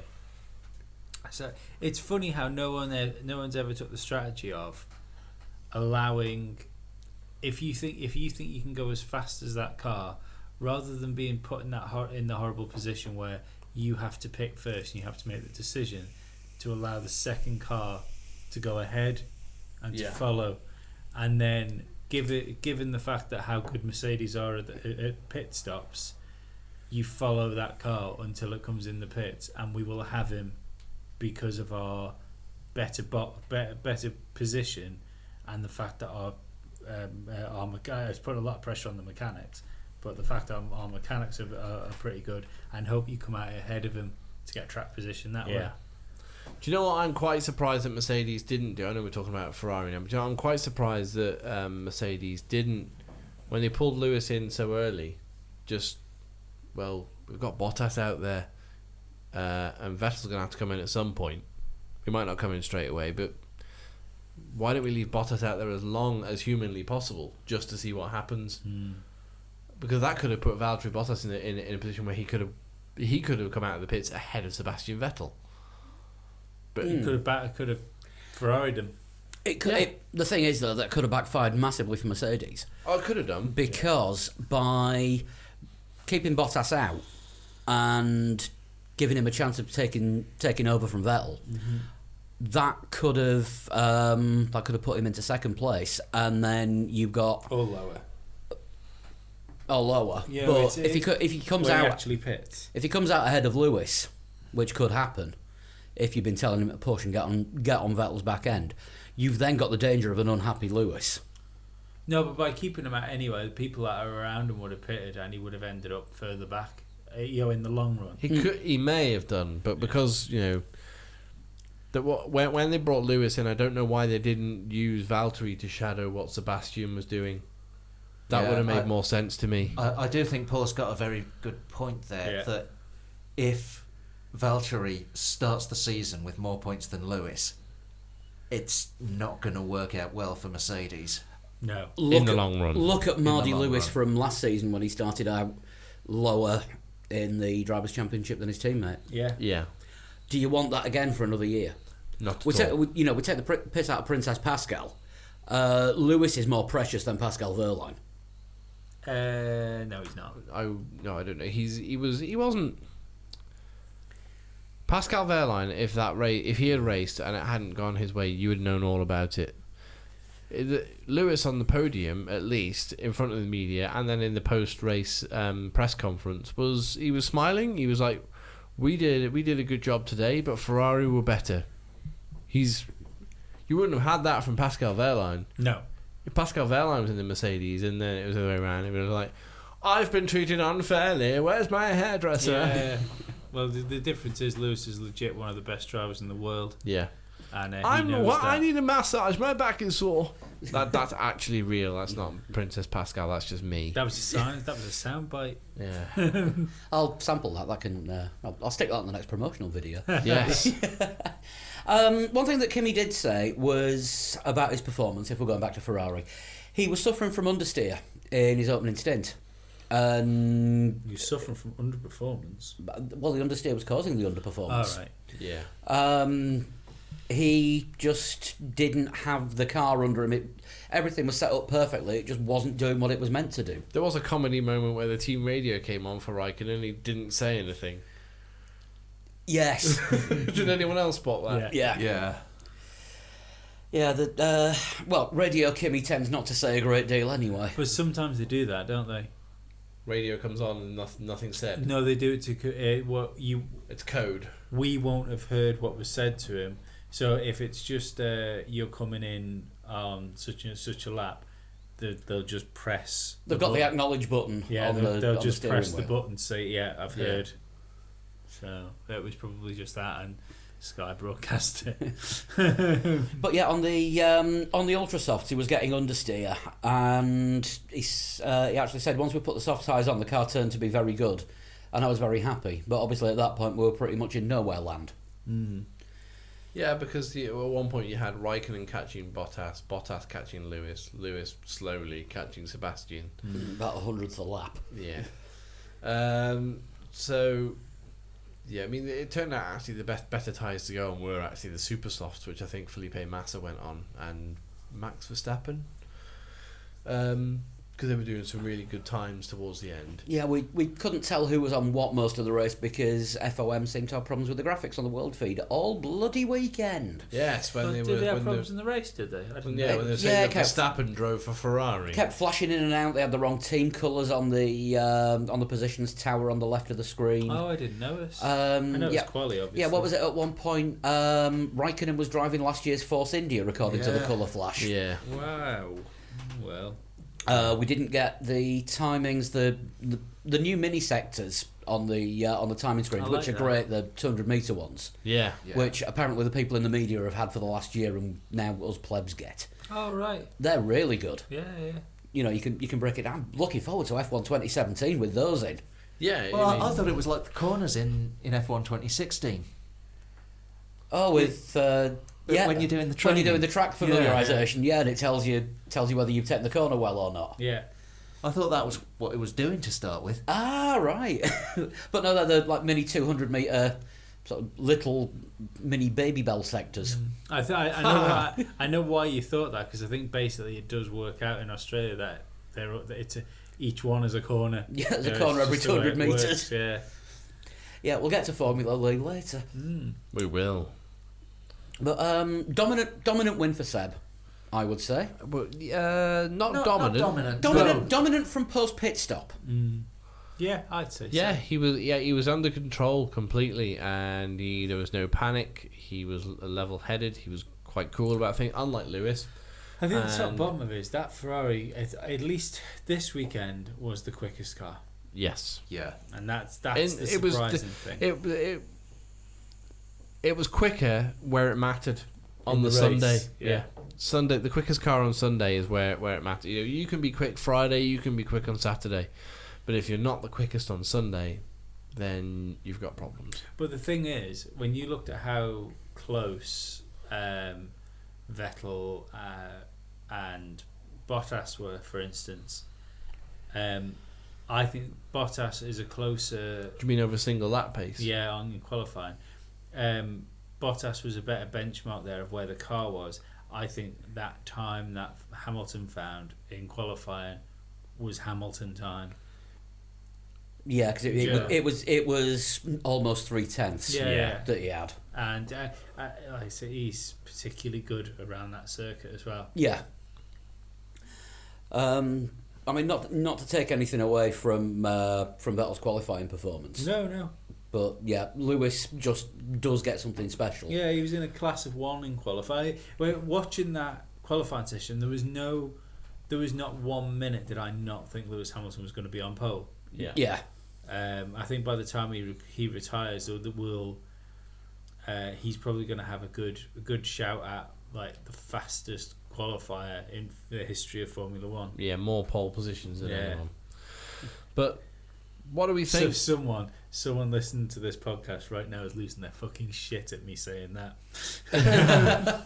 Well, what do we think then of F1 in 2017? As a general, first race is done. I think it's looking like we could be in for a good season. Yeah. I think it looks like it's closer at the front. The midfield is a lot closer. Yeah. There is a backfield, but it's not a million miles away like Manor 2015 sort of style, which I was worried that that could be McLaren. But we're actually seeing drivers push hard, like to driver limits for a change. You know what I mean? Lewis Hamilton saying, "Oh, I don't know if I can do that kind of time," and Fernando Alonso pushing so hard in his McLaren that he broke it. We got drivers pushing to ability limits for the first time. Maybe not physical limits because they weren't sweaty and all worn out when they got out of the car, were they? They were still. Is that down, though, to modern fitness techniques? Possibly. Because you look at the ultimate example of a driver getting out of a car, being sweaty, being drained of all energy, practically having to be helped out of the car onto the scales, is Nigel Mansell. Yeah. Nigel in Brazil that time. Yeah. Nigel Mansell, with the best will in the world, one of the best drivers ever to get behind the wheel of a Formula One car. You cannot take that away from him. No. The levels of fitness, personal fitness, that he had and that was expected back then are nothing like the ones today. No, it was Schumacher. Schumacher brought that to the party. But one thing I will say is ask that question about how demanding these cars are to drive after Malaysia or after Singapore. Oh God, yeah. Yeah, a hot, sweaty race. Yeah. And it's even a more demanding circuits to drive, like Silverstone, for instance. Well, how much faster are they going to be around Monaco, for example? I don't think they're going to be much faster at all. No. I think we might see half a second to a second that they'll make up in the tunnel and the run up from Sandoval. Yeah, I just they're faster around the corners, aren't they, than anywhere else? The thing is that the corners in Monaco are that tight that you can't really go that much faster. No, the top and bottom of it is that the speeds are lower, so the aero isn't going to be working as hard. Yeah, that's a good point. That's what it is. Be interesting to see what the wing designs are like for Monaco, though. Massive. You've got these lower profile rear wings. Yeah. We're not going to see a whale tail. I think we're actually going to see sails. Yeah, a plank basically. Yeah. There's going to be the shark fin, and then there's going to be another shark fin at 90 degrees across it. Do you know what? Like, if we keep losing back ends like we have been in practice sessions and qualifying sessions, you'll be Daniel Ricciardo. Yeah. I think we might actually see some teams get rid of the big sail style shark fins and maybe just go for something like the Mercedes had in testing, where it's just like a thin strip that runs down the back of the car. Just like about 2 inches rather than the full. I think you might 2 feet. you may well see a change. I don't know if that's within the regulations because they've already started racing with these cars now. I don't know how much. Well, no, it's it's all performance, isn't it? The shark fin is making the most of a loophole in the regulations about what can or can't be in that space and the overall height of the car up to the point in front of the rear wing. And Ross Brawn said they are likely to be banned for 2018. Good. Yeah, it's a shame because the profile of those cars would look great without that. Without them, yeah. The design these new, sleek, fast-looking things and then just jam something on them. Yeah, stuck a bit of plasterboard on the side. Yeah, just makes it look terrible. So, other things that we noticed this week. Only 2 overtaking manoeuvres during the whole of the race. Everyone's saying, it's going to be as boring as it was. It's Albert Park. Yeah. There's not a lot of room to overtake there. It was the beginning of a new era. Wasn't it like 6 or 7 overtakes last year? 5. 5. So it's a low average for Albert Park too, but we were down by 3, and there was only more last year because everyone was comfortable with the ongoing formula and regulations, which were by that point 3 years in. China is an overtaking circuit, though. Yes. Yeah. Over 100 overtakes there last year. Well, it's because of DRS. Yeah. Because DRS is very powerful there. Because that straight is about 3/4 of a mile, not to a mile long. Half the length of the entire world. Is it? Yeah. If you're a borrower. Yeah. The aborted... Who needs virtual stat man? we do in 2 weeks' time. He might be listening to this. Shut up. I've killed Dan. Dan is now choking on your joke. Never mind virtual stat man. This is virtual stats. The aborted start. Apparently, that was an overzealous marshal. He thought there was something wrong with Carlos Sainz's car, Kvyat's car, which had already been on fire once on the grid. Panic! He did, and he hit the warning button, even though there wasn't a flag anywhere. Kvyat hadn't put his hand up to say that something was going wrong. He just flipped out and went, "There's something wrong with the car that I'm meant to be looking at." I love the idea of the guy stood next going, "Neil, you're bell end." Yeah. No, it was Australia. He wouldn't have been that polite.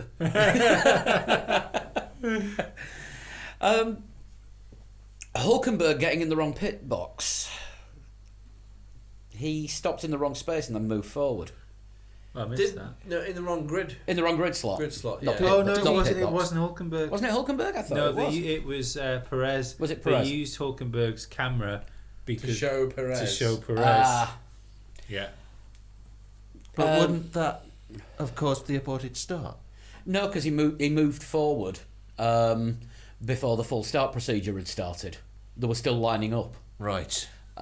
Because the start procedure fully starts when every car Has stopped. has stopped, and because there were still cars filling the back of the grid, he could still move forward. Right. I thought that's what was the aborted start because I thought someone had took Danny's position. Yeah. Yeah, which realistically should be the way it fucking works. Yeah, if somebody's not starting, everyone behind moves up one slot. Yeah. But the problem is, you'd then have to get, because there's markers for the drivers on the side of the track where their pit box is. Does their anybody start remember box the is. restart? Was it a Brazilian Grand Prix about 10 years ago where there was massive gaps in between the grid slots because back then you had to start where you started at before a certain number of laps had been completed. Yeah. And there was like a gaps of like 4 spaces. Yeah. Like going back. Yeah, it was most of the weird. cars have crashed out in the first few laps. Yeah. So there's huge like missing teeth. Yeah, they did that in Belgium '98 as well, didn't they? Yes. On Yeah. the restart Yeah. there, because there was about 5 cars missing Something like that. when yeah. they started again, and the grid was patchy at best. Oh, actually, I think there was more cars started than you think there because they still had T cars back then. They still had T cars, but there were some teams that both their both cars had been cars. wiped out, so it was whoever won the foot race back to the grid first got in. Yeah. Right. As we've had F1, that means It's time for FL. it's time for FL. Oh, right, Formula okay. Lee. We'll do. I have too many segments. Carry on. Yeah, this. Yeah, this is 3 legs, 4 wheels, 1 Lee. Have you sent through the times to me yet? I haven't, so I'm going to have to do them because I forgot to get a screen grab and send Oh it to you. no! So the inaugural Formula League for 2017 brought to you by Paul. Just want to say thank you to everyone that took part. We've had our biggest entry yet. We have actually got, you know how last year we were saying, can we get a grid's worth? Yeah. We've got over 2 grids worth this time. Oh, What? We've got have we got a 1960s grid? we've got. I mean, if this was F1 now, we'd need pre-qualifying. We've had 41 entries That's in amazing. this week, and that was only. And I think there'd have been more if people would have had more than a week. And just like Right. Formula 1, 2016 champion is nowhere to be seen. No, Derek Schleicher, where are you? You are not here. No, not on the list for the inaugural Formula League. We still owe him a T-shirt. We don't still owe him a T-shirt. That might be why he's not. Yeah, we will. If you're listening, Derek, we will get that posted. Now Lee's got a decent printer, and we can print off the transfer on that because you've got a better, Lee's got a better printer than I have. So we'll get some. We'll get that sorted. Somebody want to finish the design on that? Yeah, go on then. Who's good with crayons? Tell you what, Chris, you draw the outline. Lee, you can colour it in. It'll be Okay. like bringing your work home with you. Yeah, I colour into You're a good at professional colouring in, aren't you? standard. That's your job, Yeah. daytime job. Colour into a professional level. Right. I'll do the top 10, but just to give an example, sometimes we'll do ours as well. Oh, please don't. Oh, No, we have to. I'll do yours first, Dan. Mainly because you were 41st Out of 41. out of 41. Oh. I didn't spend a whole lot of time on this. Oh, yeah.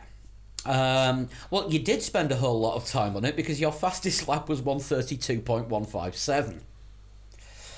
I tell you what, you had a go though. You had a go. Nearly as good as Stroll. Yeah. Yeah, that's true, actually. Yeah. Next up out the Three Legs League is myself with a 127.790. I was 26th.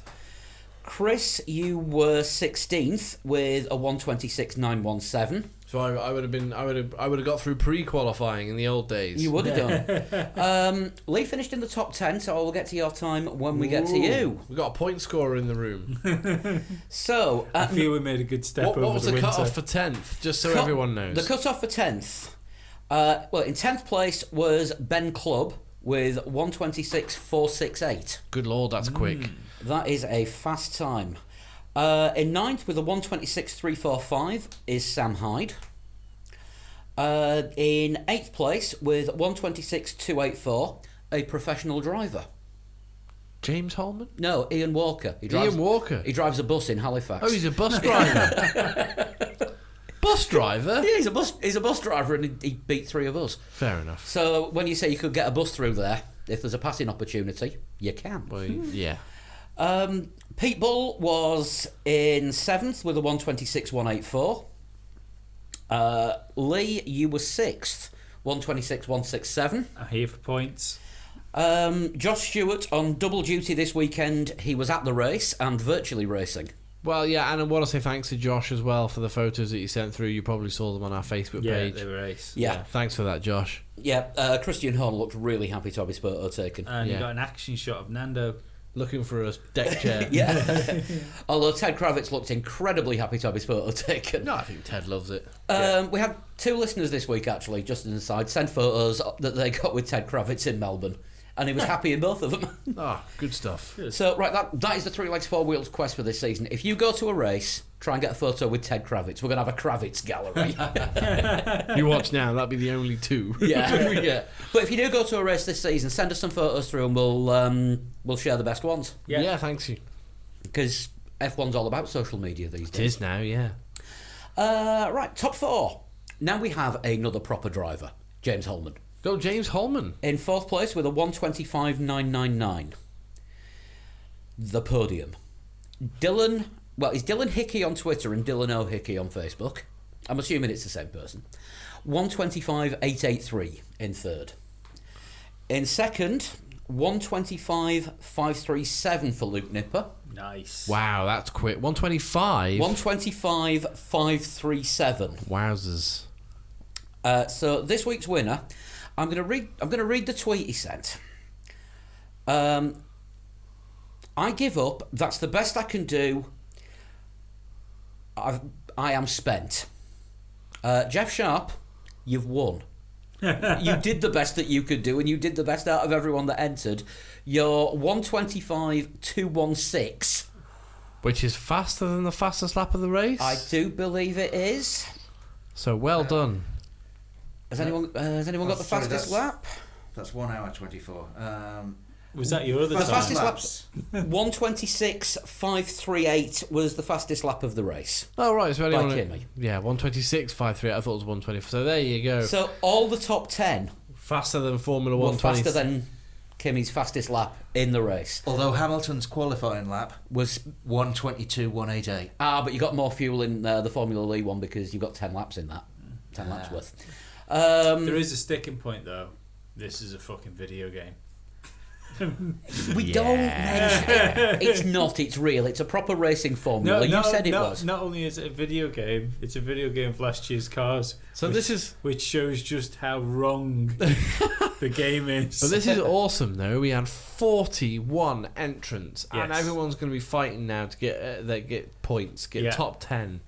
So do we have one for China? Is that China? Yeah, well, as Paul was saying, if we do it now, more people can get involved, and that sounds fucking splendid. It does, doesn't it? So Wet manor.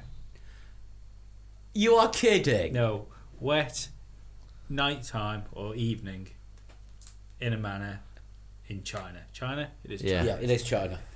Wet in a Manor, defunct Formula One team. Yeah, I'm probably going for 41st again. No, everyone's got it for joint 41st year in a manor.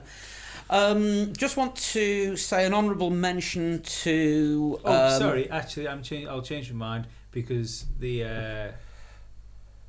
last time I think we did a second one, which was wet. You did. We've done wet in a manor before. Yeah, we've done. That's what That I'm was in thinking. Mexico. And it was Yeah. horrible. Yeah, we'll do dry morning.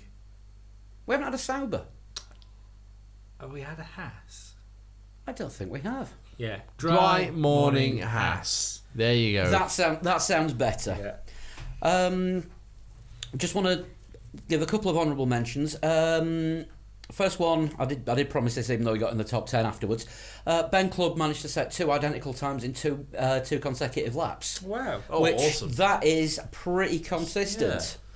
So he's one to watch out for. But we can't talk about it anymore because the first rule of Ben Clubb is you don't talk about Ben Clubb. I saw a great joke the other day, which was went to Fight Club last night. It was a little bit late, so I missed the rules, but it was awesome. I can't wait to get to more Fight Club.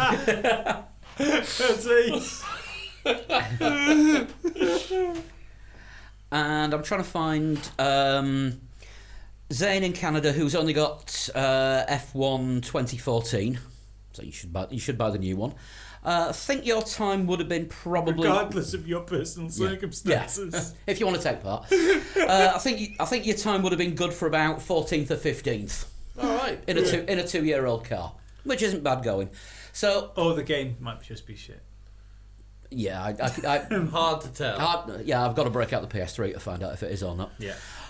So yeah, don't forget you can enter Formula Lee on PS4, Xbox, and PC. Yeah. Got to be F1 2016, and once again the conditions are Haas, morning, dry. in China. You- So you got a guitar then, Chris? That is a guitar. Yeah, it is. Is that a normal yeah? Or is that if that gives you any clues as to who it's going to be? Yeah! Duffman! It is. It's Duffman himself, James Hetfield. Yeah. I was like, so should we just go? Should we just do this? Just do it. Yeah.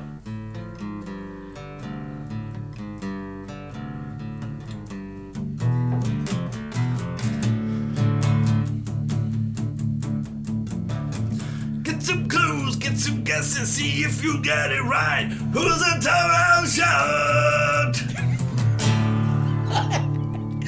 Yeah. Whoa, yeah!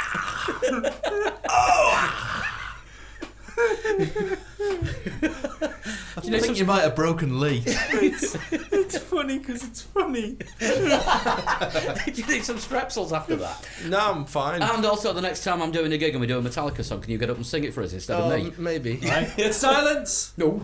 Oh, silence. We got last week's one, didn't we? Yes, you did. In about 3 clues. You did really well. Yes. So this means he's gone all manner in the wet towards us this week. No, not at all, not at all. I fully expect you to get this.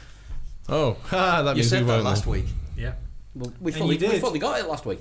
So what we need to remember is, right, who was on Juan Manuel Fangio's rear wheel during his second pit stop at Monza? Anyway, My favourite colour is orange. No, you're not Fernando. It's Zach Brown. are we ready? Yes, let's do this. Sorry, are you ready? Yeah! Oh, yeah! I was born in 1966. 1966. So you are 50 years old. 51 this 51 year. this year. Actually, could be James Hetfield. Could be. No, I think is he a little touch older than that? I Might be a think? little bit older. Possibly. So 1966, 50 something. Blah, blah, blah, could be someone like. Gerhard Bergerish? Or is he? We've had a Gerhard Berger, but I mean it couldn't be again. Well, that sort of contemporary with him. Contemporary burger, so you're looking at Damon sort of Hill. late 80s to mid 90s. Yeah. People like Damon Hill. Yeah. Damon Martin Hill, Brundle. who... Damon Hill was late to Formula One. Remember? Yeah, I was going to say Damon Hill was well into his 30s when he won in 96, so I don't think it's him. Okay. I won the European Formula 3 Championship. Okay. So a European Formula 3 champion. So they probably would have won the European Formula 3 Championship in the 80s. Yeah. Possibly early 90s because drivers are a lot younger now than they were. Either getting younger or older. Or older, younger. Whichever. Yeah. Doesn't matter. One of them. I have given my name to a road car. Okay, so somebody who's given their name to a road car who was born in 66. Did he say 1966? Because it could be Nikola Tesla. I'm It's not in sure whether he took part 1966. in the F3 championship. No, I don't think he did. Given the name to road car. Oh, Pagani Zonda. And that's named after Zonda. who? I don't know. It's close to Ricardo Zonta. I won't remind you. I want an answer. Oh, we need. God, we need an answer. It's the third clue. Could be about the right age for Jean Alesi, but has there been a road car named after him? No, there was a Renault Williams Clio, wasn't there? Yeah, they were bloody noisy. Road car. McLaren F1. No, it's not going to be Bruce. He was around in the 60s. Yeah, he was definitely born before 66. Yes.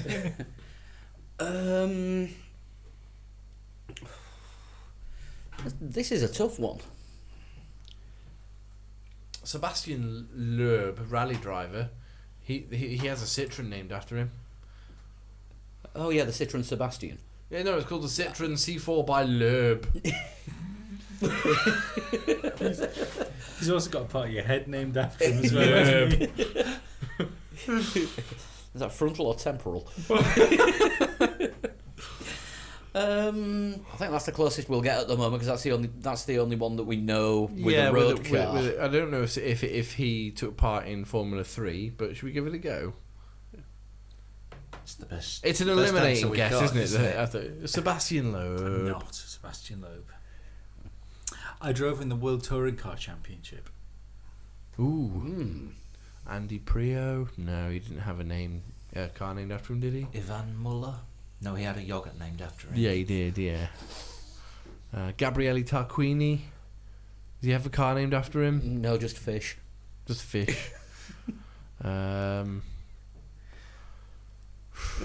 This is Frank Bieler? There was a British touring car team owner that changed his surname to B&Q to get sponsorship. What? Yeah, a guy called John Batchelor.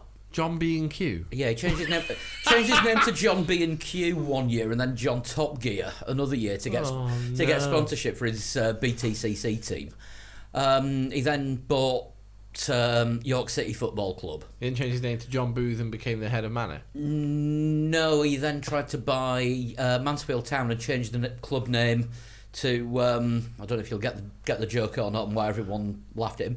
Wanted to change the name to Harchester United. Oh, off of the TV show? Off of the TV show Dream Team. Quiz.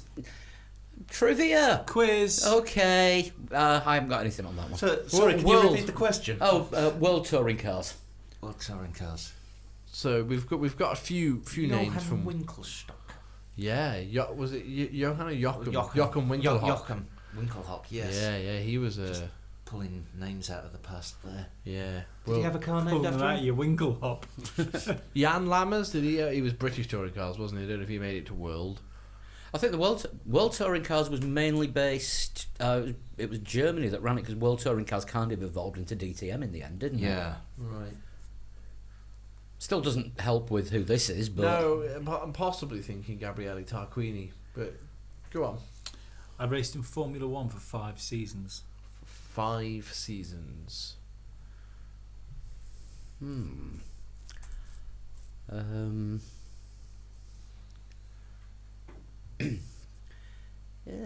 Mika Hakkinen did more than 5 seasons, didn't he?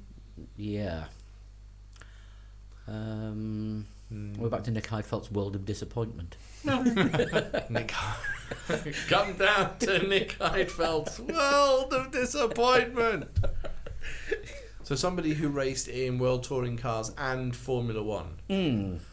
Again, I'm going back to Gabriele Tarquini, but I don't know that he spent that long in Formula One. I don't remember him driving in Formula One. JJ Leto was around Formula One for years, getting the odd drive here and there, and I'm pretty sure he'd got a touring car background.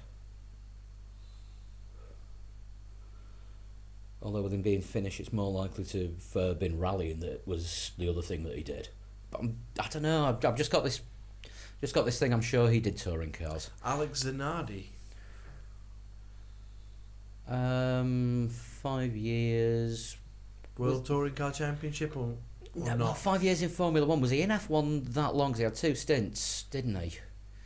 Five seasons, I believe. 5 seasons. He did 1 season at Williams. Where else was he at? How many have we got to give another clue? One more. One more One more. clue. He was at Minardi and Lotus, but I think that would only be 3 more seasons at most. Dan's having a good old think. in I'm the looking corner there. blank. Listeners, we want to telepathically go back in time and tell us what the answer is. Yeah, I think we need the next clue, don't we? I think Yeah. so. I've represented my country. I'm That thinking would- along the lines of Alex Zanardi That would again. point back at Alex Zanardi, Because yeah. he'd been Olympic champion as well after his accident. He's Paralympic Paralympic champion, yeah. In wheelchair racing, No, not wheelchair racing, hand cycling. Yeah. hand cycling was Yeah. it? Sorry. And also World Ironman champion in Para triathlon. Oh, is he as well? in the World disabled Ironman, category, yeah. Oh yeah, he decided that hand cycling wasn't enough, so he wanted to add Hand swimming. hand swimming and And running. wheelchair racing. I was going to say, how did hand running work? Okay. I think Zanardi's possibly a good call. Well, we've got to give a guess now. Yeah. So we go with Alex Zanardi. Yeah. Alex I'm Zanardi. Alex Zanardi.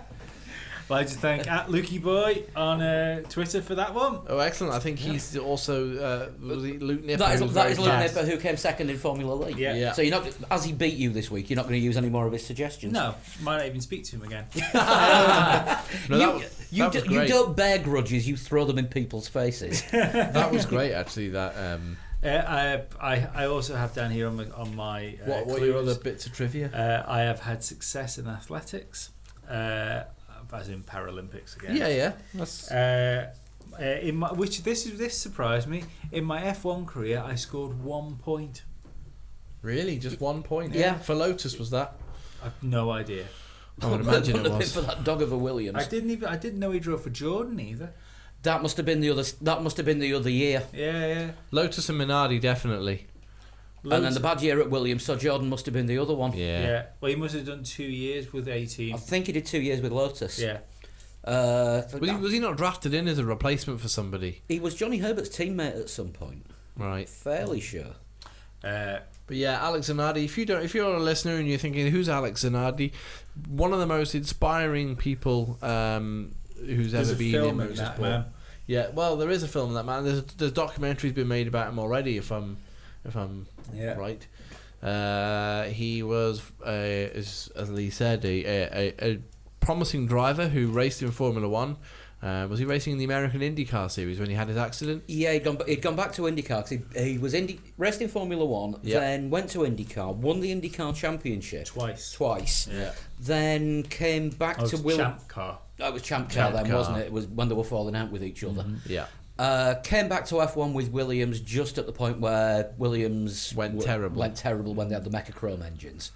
Went back to IndyCar and then lost both legs and nearly his life in a horror crash. Yeah. Spent months in hospital. Yeah. Came after he'd recovered, got back in a rebuilt version of the car that he'd had his accident with at the same circuit, fitted with hand controls for the brake and the accelerator, did the remaining 13 laps that he didn't do in the race after his accident, and would have still qualified something like 15th on the grid for that race. Yeah.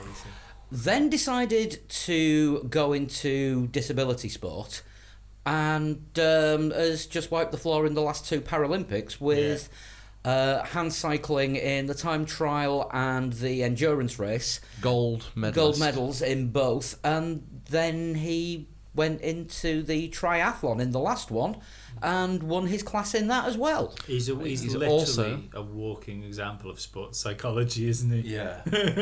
I think he still does motor racing as well. Yeah, doesn't he Oh also. yeah, he still drives touring cars. Yeah, he's Italian touring car. He's just started taking part in again for the BMW team. I think he won one of his races in one of his first races in the Italian touring car championship because he wanted to get back into motorsport, but because of his different controls, they were like, well, we don't know if that's legal because your controls aren't the same as everyone else's. Therefore, but I think it's Italian touring cars or GT. Well, it's not a touring car; it's GT Championship or something. Yeah. What they call it in Italy. But yeah, he races for BMW and he won one of his first races. So Pascal Wehrlein, if you're listening, man the fuck up. Yeah, definitely. Mailbag. Ooh, mailbag time. Obviously, because it's been the first race of the season, we've had loads of people getting in touch. Yeah, I'd just like to thank everyone who got in touch and joined us for the live blog during Sunday's race. Yeah, and the good news for the live blog is the comments are working now, so people can leave comments during the race. Excellent. Yeah. I'm sorry we didn't get back to everybody, but we've got to. We were watching a race. Yeah, we're watching a race and trying to comment kind of a little bit busy time. at the time. I want to also apologise to Jana for making her feel bad for making it out that it might have been her fault that McLaren retired Alonso. It wasn't her fault. Well, it might have been. No, it wasn't. It wasn't at all. It wasn't the Murray Walker curse whatsoever. Right, where do we start? Lot of people from the US getting back in touch saying the coverage is kind of improving now because they're not breaking away fully for adverts And then they're doing split screens. Yeah. So you're getting to see more of the race. Yeah. But with it was a regular listener, Michael Cohen, came on and said that it was way too many commercials still. Yeah. Well, the NFL have said that they want to cut down on the number of adverts for next year, so I think they're dumping all the ad breaks into Formula One instead. Oh, Yeah. good God. Well, programs are something you watch between the adverts in America, isn't it? Pretty much. I don't know yes. if it's still the same, but I remember watching TV in the US, and you would be like, they'd announce the start of a program, and you watch the opening sequences, Knight Rider, for example, subtle hint, and then it would cut straight away to adverts after the opening sequences, And then it would come back. And it'd come back. Then you'd see the titles. Then there'd be another ad break, and then you'd get the start of the show. Yeah. Just mind you, Sky's not a lot better with certain things. I know, like, because I watch wrestling, that the WWE Raw has the same amount of adverts as America does. It's on the British broadcast, and it works out as something like Is it 2 hours? it's a 2-hour show, You get 40 minutes. 55. Oh, good God. It's a 2-hour show spread over 3 hours, though. Yeah. Yeah. It's on for 3 hours, not 3 hours. The worst I've ever seen with adverts was when VH1 showed. Can't remember the name of the film. It was the story of the Clash movie. I think it was called Is that From Westway to the World.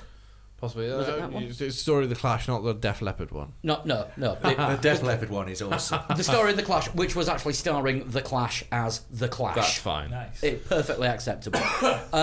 It's a 90-minute film, and with adverts and all these identity breaks in the middle of it, like you're watching VH1, and this is British VH1, 90-minute film, just managed to record it all on a 4-hour tape. Fuck.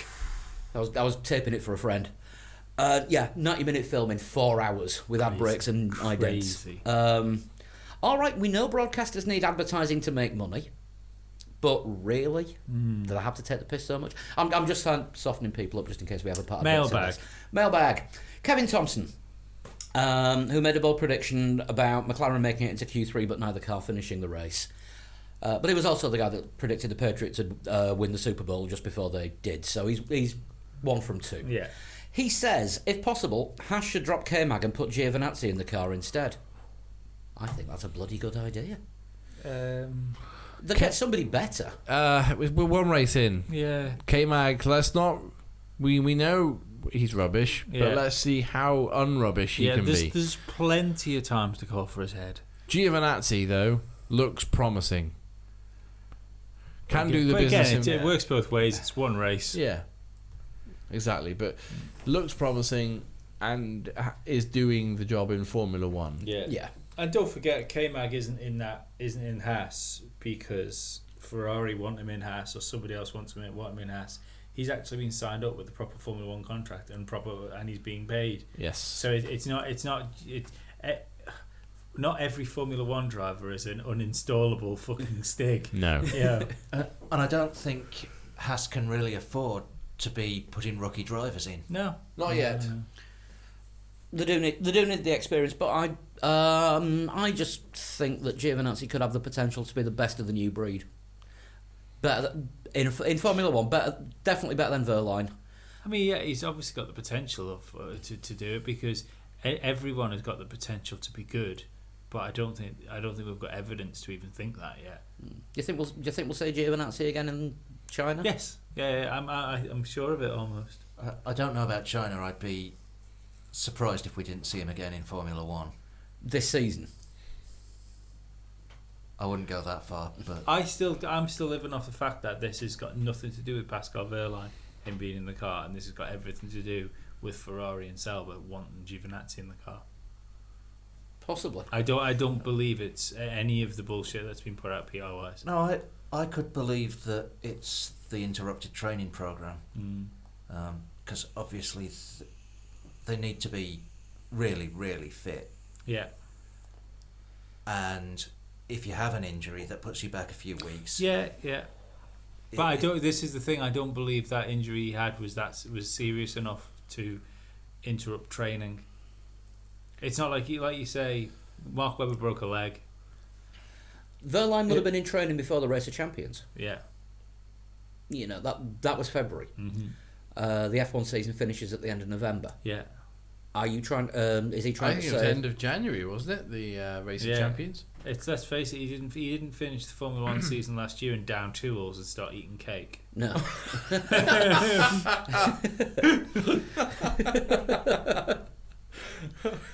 Oh no! I've got visions of Pascal Wehrlein now. Be like, Well, I finished my season. I'm going to start eating now. Pass me some chocolate cake. So he's gone from Princess Pascal to Augustus Gloop. We'll move on. Oh dear God. Stephen Waugh. Just a small point this week. What are your thoughts on blue flags? They're one of my favourite flags. I heard Sky having a debate about this. Martin Brundle saying they should perhaps be allowed to, leading drivers should be allowed to fight their way around rather than. I think it was the other way have them around. move. I think it was Yeah. Crofty. Was it Crofty saying maybe they have to fight their way around? And Brundle it's saying, well, yeah, well, if we ridiculous. did that and then they got impeded, then we'd Yeah. be saying it the other way around. So it's a tough one. I think it's okay at the moment. Even But- with blue flags, backmarkers have destroyed races by not Back getting out of markers the have way. destroyed races, and when you've got people being lapped up to 7th and 8th place, you get points places being ruined as well. You got battles for points there, which become nullified because the leaders start coming through. And when we've got fucking jolly hockey stick bell ends in the back car in the back markers that are Don't back. So what you think? that are fucking lapping at 3 seconds off the pace of what they should be doing, then it's not right that they should then be also not only they're impeding people anyway, they shouldn't then be given a free ticket to hold up the leaders. I think my worry with taking away blue flags would be not that the back markers might block the leaders, but that the back markers might block some leaders and not others. And not others. Yeah. Yes. Remember, Depending on what your engine is. Yeah. Yeah, well, that's Political the back marker. That's the famous Murray and Martin quote from a few years ago, when a Sauber with a Ferrari engine moved out of the way a lot easier for Michael Schumacher to lap them than they did for Mika Hakkinen to lap them. And what was it? A case of champagne on the way to the Sauber garage. So yeah, the blue flags actually did stop the battle between Perez and Sainz for half a lap on Sunday when they were being lapped. Yeah, but I meant to bring this up earlier actually. But we were talking about because I think some of this might be one of the questions we had mailed in about whether Mercedes would give McLaren an engine or not. I saw somebody mentioned it on the Facebook profile. I was thinking about it today while I was at work that especially right now with where Ferrari is and given the fact of how far back Williams is, a McLaren with McLaren design and a Mercedes engine in it right now would probably be do an awful lot of help to Mercedes. Possibly. They did ask Toto where the Mercedes would be willing to provide McLaren with an engine. Yeah. And he didn't give an answer. He said, what was it? They were exploring options or something like that. No, it was, we want to see as many manufacturers represented as possible. Yeah. Which is one of, as I think you pointed out, down one of two ways, isn't it? You could either interpret it as, we want to see McLaren doing well, so we'll happily give them an engine. Yeah. Or, no, we want to see more engine manufacturers, so they've got to stick with Honda. I can totally see McLaren, Mercedes on the grid next year, and Williams, Honda. Possibly, but I can totally see that. For money. Well, that's it. Williams could do with that 100 million, because then they would be able to buy Stroll out and put a driver in the car. And I think especially with having Paddy Lowe in now as well, which I think is going to end up being a game changer for Williams. I think that the Stroll money, the Bottas money, I think they're putting themselves in a good position for 2018, 2019. Possibly at the expense of 2017. Oh, the good old, it's a rebuilding year. Yeah. Williams had a few of them. Oh, yeah. 98 onwards. 98 until about 2004. Montoya might have won the championship those 2 years. Yeah, and then 2006 to, now. Then BMW decided to make it their business to wreck a couple of Formula One teams. Yes. Got one here from one of your favourite names, Mark Wolfskill. Hello, Wolfskill. Maybe with Ferrari having the power to stick with Mercedes, we'll finally find out who the better driver is, Vettel or Hamilton. With the cars on level playing fields, it could come down to this. How do you feel about it? Personally, great. I was trying to work. Sorry, I didn't. Can I hear the question again? I was trying to work out what skills a Wolf would have. It's basically a level playing field for Sebastian and Lewis to prove which is the better driver. Is this a good thing? Yes. Yeah, of course it's a good thing, but at the moment... I don't think you'll ever get a definitive answer as to who's the better driver. No. But with a more level playing field, them able to actually race each other on the circuit, we definitely saw a cooler-headed Sebastian Vettel and a hot-headed Lewis Hamilton, and it ended up with Sebastian obviously coming out on top, which is awesome for the sport. Yeah, definitely. One here from Andreas Criseliu, regular listener, works in Liverpool Airport, has promised that I'll be able to watch the Brazilian Grand Prix in the airport departure lounge this year. Don't do it. Just upset him. Cheers, mate. Thanks for that. One of the points from this weekend, now do we think Lewis might take a walk around the Ferrari? After Sebastian took a walk and a very close look at the Mercedes at the end of qualifying when it was in Parc Fermé. He spent a lot of time studying that car. Lewis did. He's a student now, isn't he? Did he? Yeah. I missed that because he had a good look at the Ferrari. He had a good look at the Red Bull and a good look at the Toro Rosso. He's They can have a good look at the Toro Rosso anytime. It's his car. But I often think about those because you talk about racing drivers, and obviously they're embedded in a whole team, and they speak about many things. They know the ins and outs of different things.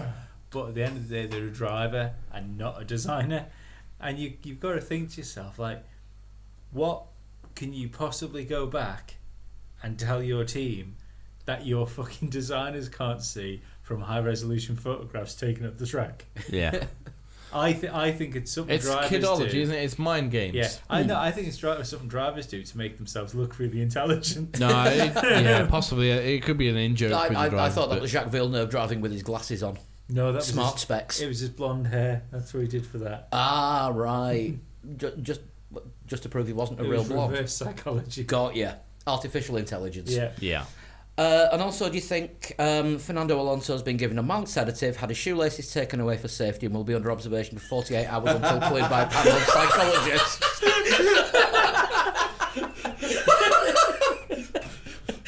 He's in the back of a padded truck.